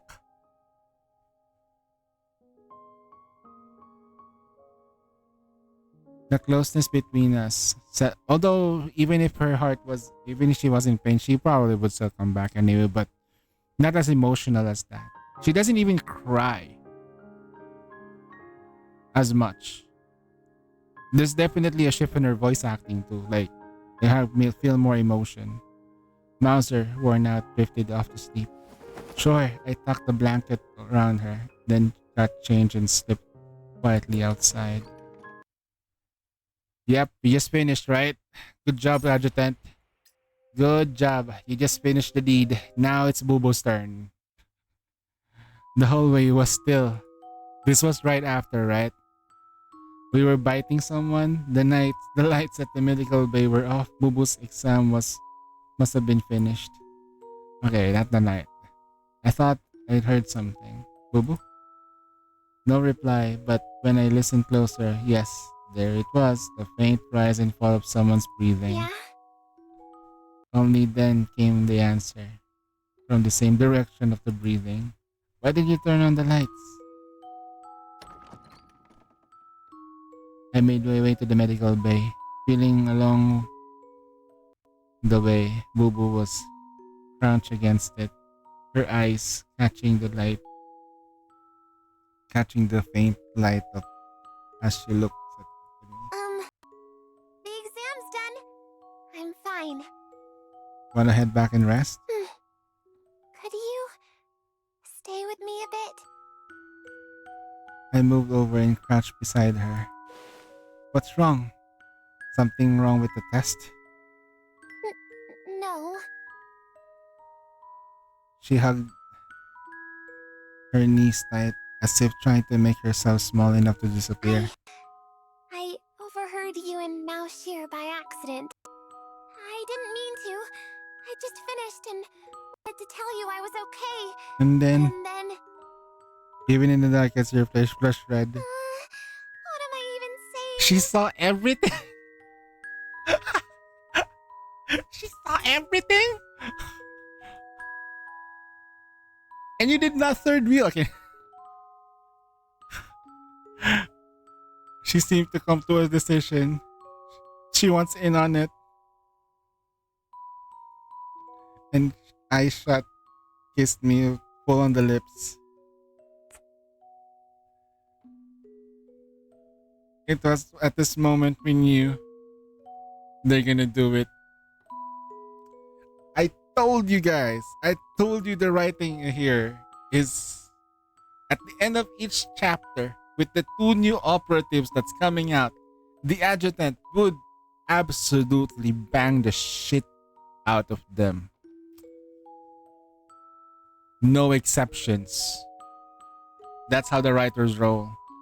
Except for certain situations where it doesn't really make sense if they're gonna do that. Especially when it's really intense. Want to do it with you. Wait, what? I don't really know why. I just felt so tense lately. Like something inside me's been out of place. When I overheard you and Maushir, I finally understood. In times like this, only doing that thing with the person you love can make you feel better.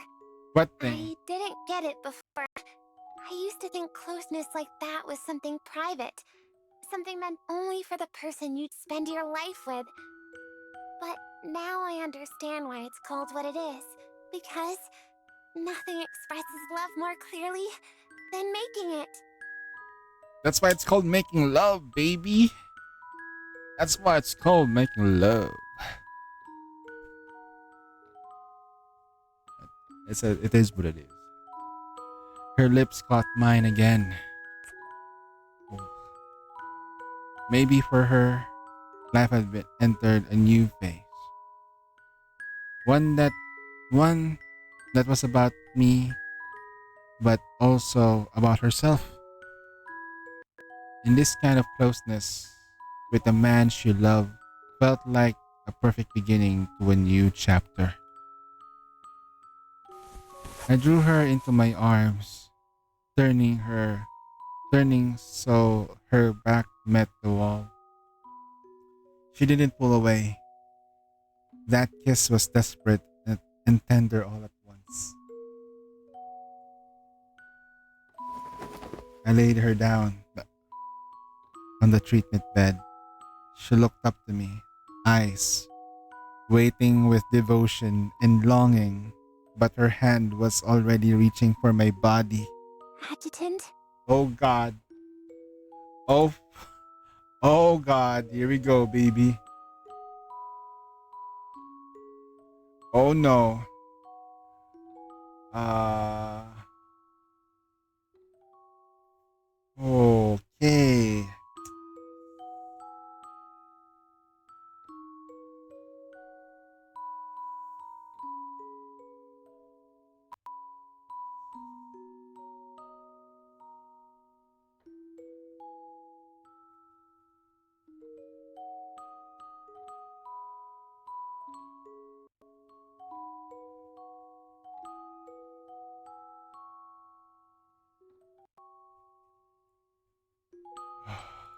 I...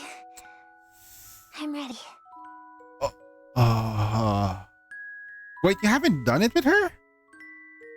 I know. I remember. Okay, they when they first met, they only just dated, but they never did it. Also, this is just confirming that they did it now. She looked torn between determination and shyness. Her other hand reached behind my neck, drawing me closer. The clouds parted and hidden path lay open. And the hey. Hey, I know you're playing with words. I mean, I know what you're trying to say, sir. Our breaths mingled in the quiet space between us. Her eyes still shimmered with all the words she hadn't said yet. Everything unfolded just as she hoped, as if her heart had known this moment was coming. She bloomed beneath me and a dew-kissed flower. The pale alabaster skin of her cheeks flushed red. Softness with fire intertwined. Adjutant. I... I'm so happy. I know. It dawned on me too. When love deepens beyond words, when happiness crests with it. How much time do you actually have for yourself, Mr. Adjutant? You now have a total of 21 operatives, each with different forms, but 21 operatives. Almost every one of those operatives you've dated and put a ring on it. I think at least like 10 of those operatives are not ringed. Like 10, I said 10, I mean 10%. Like we can like have at least 3 or 4 people.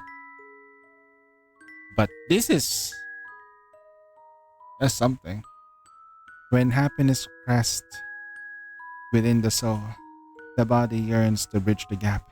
So let our actions speak. In the intimate rhythm between us, her lips claimed mine again. Clumsy but bold, chin lifted, words wordless and proud, as if asserting what was hers. Right here, right now, you're finally mine. That's what her kiss declared. Madison, you have me, and you should have it all. She gave everything of herself to say it. All the waiting, the quiet pain, all that repression and security it carried. Now was the time to let it out, to face it, to prove it to herself. I opened my eyes and saw a tear slip to hers. This was why I could never bring myself to talk to her about it. I'd known it long ago, but knowing never made it easier. I need approval. The need for approval is born from seeing yourself. She might not, she might know that, but still, only being seen by the one she admires could she quietly ache inside. That was a cruel truth I'd always known, that living up to what Bubu longed for would be achingly hard. Heimdall's image in her eyes was a facade forged from past glory, pure courage, unblemished honor. Even after joining, she still believed in it with all her heart, and now she had proven it in the way she knew, through a brave, noble conduct. Only then she truly accept what she belonged, that she belonged to Heimdall, that she was worthy of being with me. Sensing the pause, the moment, in the moment she opened her eyes. What is it? You become a person you always wanted to be, Boo Boo. I told her softly, her forehead touching our eyes meeting. My recognition is in this quiet closeness meant the world to her. Tears welled again and slid past the corner of her eyes. Thank you, Adjutant. Stop making girls cry, man. She called me again by name. I've waited for this day, for this moment, for these words from you for so long. And they fucked. Alright. The clouds parted, huh? Shit. Sure. Okay, then now do you talk about straight up business? The next day, after having sex with two girls in one night, at the far end of the helipad stood the familiar figures at the entrance of the main building. A golden blur darted toward me and skid and stopped inches away. Penny! She glared at me with shimmering and unsheathed tears. You never change, do you? She turned her head away, tugged at her, and then she gave in and leaned against my chest and hid her face, their expression lost to me. Life and Katya came over as well. Katya leaned in, resting her hand on my shoulder before brushing a kiss against my cheek. You should have taken me with you. Technically speaking, yes, but we needed more firepower in the area. I knew you'd pull it off. Just don't leave me out next time. How was the Eastern Front? We cut through them like a scythe through wheat. She makes it sound like it was easy. Yes, Yao and Shensheng also walked from the nearby. Just a handful of us holding the whole Yarus front. And the military zone, too. Good work. You handled the lines and redeployments better than anyone else while I was away. Don't say that. Life and Katya did more than I did. They led the logistics and field units to hold off the Quarrena faction's main assault. I could have gone for 3 more days straight. Katya laughed softly, flipping her hair. The other linchpin of the defense life stood quietly beside me. Then Shenxing took my hand, then her other hand coming up against my My cheek. prince, you... She paused, the words catching her throat. Yao moved behind me and rested her head on my shoulder. I turned to her and she just pouted that wounded look. That wounded look stabbing me in the chest. Look, they all know what happened to the adjutant. They we won the main, we won the boss, and we won. And oh, it's a boss battle, guys. They close in around me, 6 pairs of eyes demanding an explanation. I know, my bad. Come on, let's talk on the way. They stood there pretending not to hear me. I understood no quick apology would fix this. Hey, look, I made it back in one piece, didn't I? I know I made you worry. I won't take the risk. Oh, no, sir. No, sir. That's a fucking straight up lie. You will do this again because you have to do it again. It's all right. You're back. That's what matters. Chenching sighed and shook her head, and she walks off first to try to defuse the situation, but as she passed the others, she glanced back, hurt still clouding her eyes. I'd known there would be no dodging this. The mission footage had reached the quarters before it. They'd all seen the choice I made.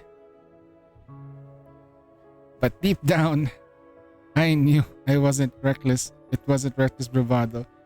If I'd back off then, every operation that followed would have been a death sentence for our future, for my girls, for the life I built. I chose to fight.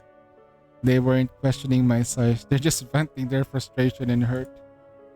The group headed slowly into the building. Life lingered at the back, then fell into step to my side of me. She remained quiet, slipped an arm around my shoulders, leaned in and resting her head against me. Alright, I'm sorry. She turned and pulled me to a hug. I know. No, she's seen this. She has seen this future.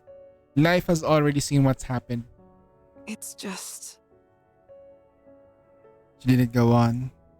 Because she has an all-seeing eye. That's one power that the power of Odin has granted her.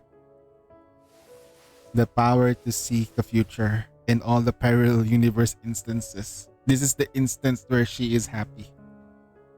In the distance, I saw my operatives all pouring back out of the building entrance.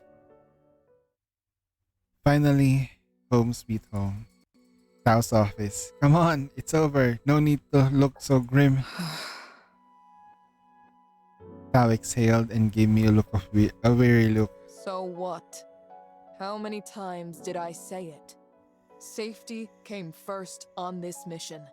I wanted all 3 of you back in one piece. We're back! We're back! You never listen. No matter what anyone says, you never change. But they have to kill her! It was now or never. Otherwise, everything will go shit. I become stronger, she becomes stronger. And we have a perfect plan. I only went up there because I knew I could win. And with how strong Rosen had become, if I'd let her walk away, she'd be a serious threat to everyone, including you. Even if it meant losing every Yggdrasil branch and base, I wouldn't hesitate. Not if it meant keeping you alive. You know what? I am starting to doubt Tao now. I am pretty sure this woman is in love with the adjutant. I am pretty sure that the CEO is in love with the employee.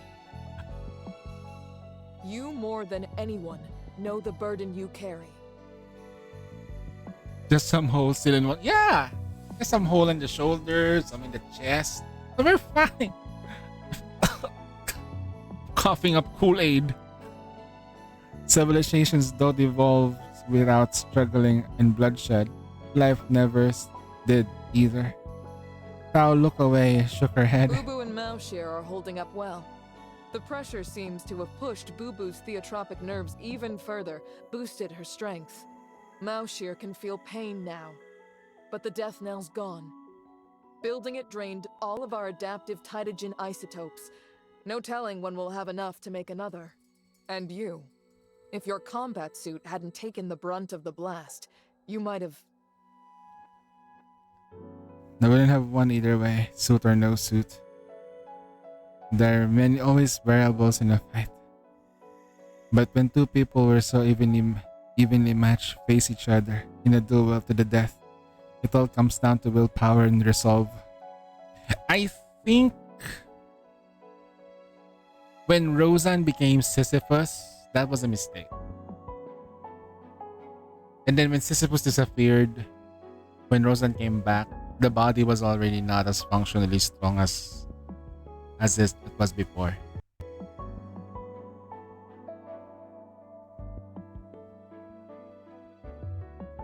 Because Roseanne, as her own, without the Titagen power, she was never strong. Besides, who says the combat suit wasn't part of my calculations? Alright, I get it. You had it all under control. Sure, yes. Loads of bullshit. Holy shit, we were dying, bro. 3 hours fighting that woman was fierce. As for the Death Knell, the current iteration has serious flaws. We'll hold off rebuilding it until we work around them.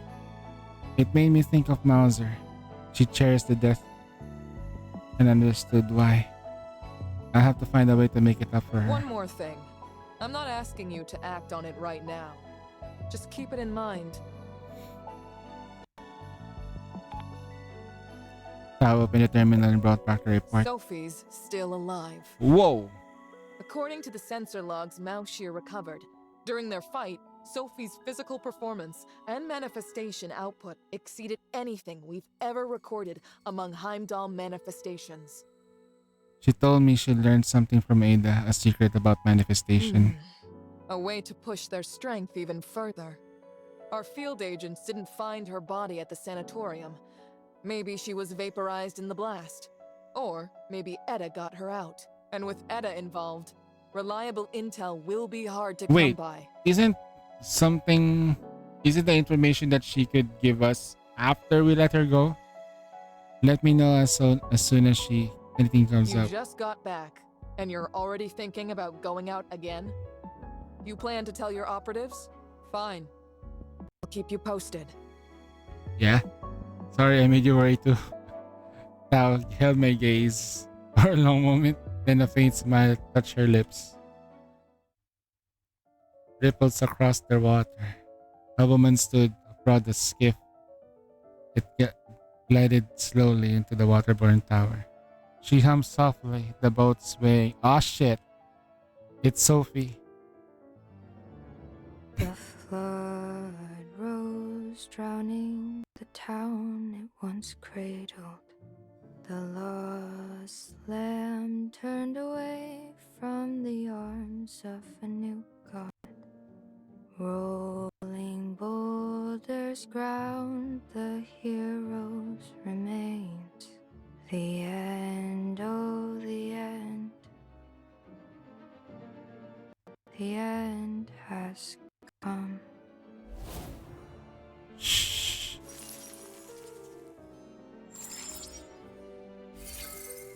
So Sophie's our enemy now. Okay. Okay. Oh. Sheesh. Ah man, I really wanted Sophie to be part of the team. Even if not even as just an NPC ally. I want her to be part of the family. You know what I mean? A part of the family. But it's not gonna be like that for sure. It's not gonna be as simple. Ah.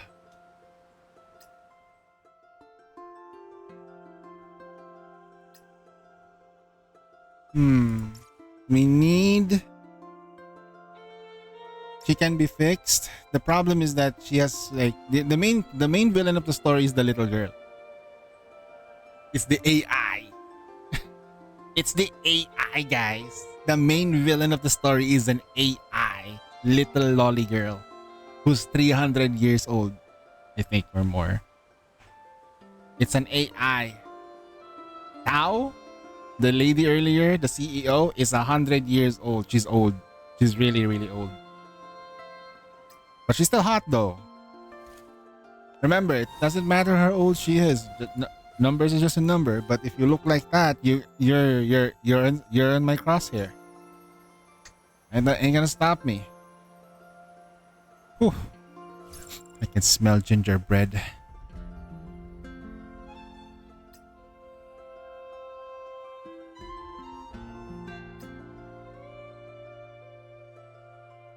There's still a lot of rewards here. Not enough.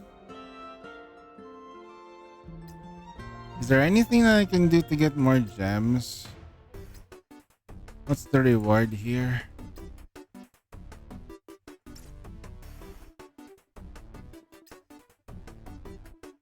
20? Not enough. I guess I have to just wait it out, guys. We're gonna come back to Snowbreak anyway in the future. The story is pretty darn good. It's a fight event. It's non-stop fighting with the main villain of the arc, which is Rosan. Her voice acting was phenomenal. Mauser's voice acting was phenomenal. The story, the writing, I'm seeing a lot of patterns with the writing though. I really do need to have them like when they need to make sure that the translator doesn't really translate it word for word from Chinese to English, right?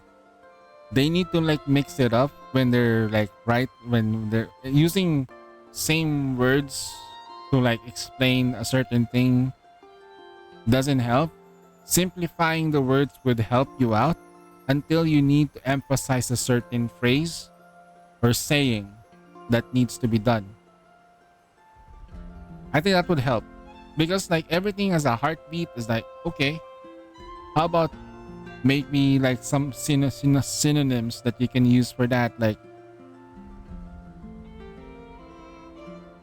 they need to have a better translator, or they have asked the translators to do a better job. Maybe overall, it's understandable.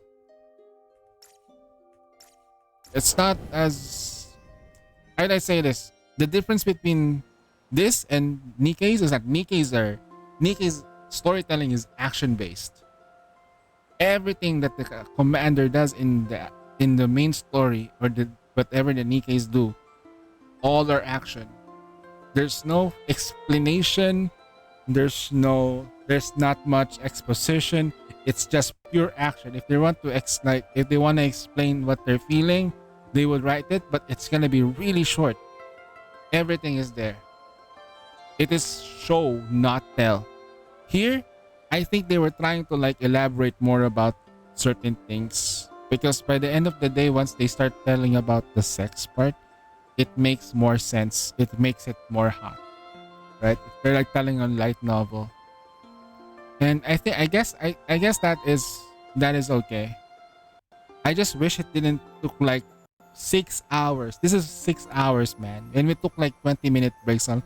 It's not that bad. It's not that bad. It's not as if like it's Girls Frontline story. It is English dub too. It is English dub, which makes things easily digestible for players. It's English dub. When are we gonna get an English dub for Girls Frontline? When can global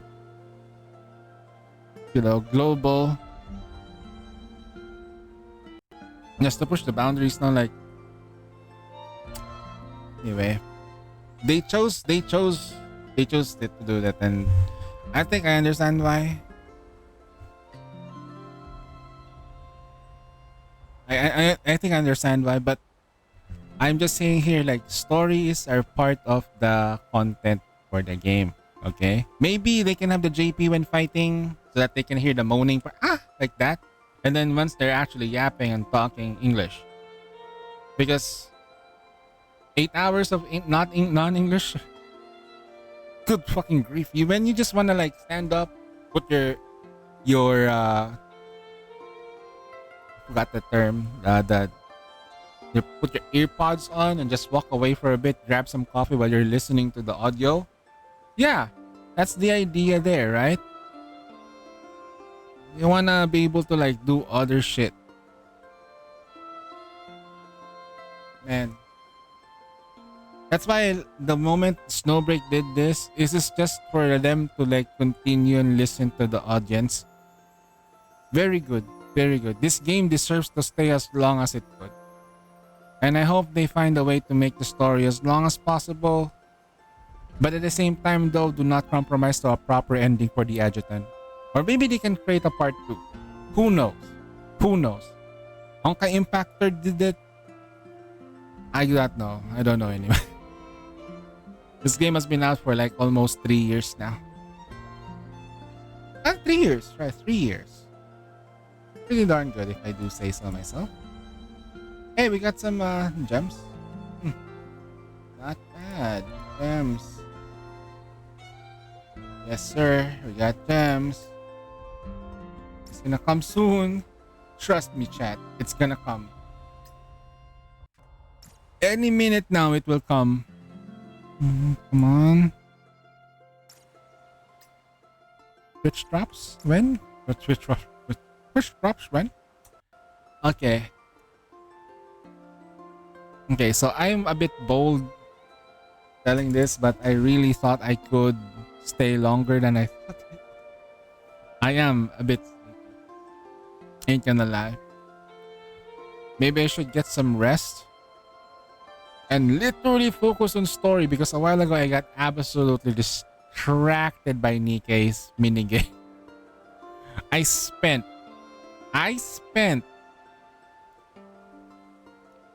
an hour. I spent an hour doing the minigame. No, sorry, the dailies. I spent an hour doing the dailies. Oh yeah, tomorrow, after reset, that's the last of the beta. So, if everyone has still our beta stuff for the surface missions, you better damn do those, because you're gonna miss out on the rewards. So yeah, do those, right? So tomorrow the plan will be story mode for Girls Frontline Oblivion 2, and then Honkai Star Rail story. But I'll do Honkai Star Rail first. I'll just do the wait. I'm just gonna try to like figure out how to do this. So I'll do Girls Frontline 2s first, and then Honkai Star Rail, because I have to do Gunsmoke. Okay. For the meantime, I see a friend of mine streaming, and he's doing Snowbreak as well. Why not let us send over the remaining people over to our dear friend Dark, okay? I'm gonna shut in early. Gonna get some good rest. Okay? Thank you everyone for just sticking around. I will pass you over to our Tito. Our Tito Dark. He's also doing story mode. Alrighty then. Let's go have a raid. I love you all. I hope I get to see you again later. I'm just gonna go to bed. Make sure my back is... I think the only time I cannot do 24-hour streams anymore because my back is gonna kill me. Alright. Gotta go, guys.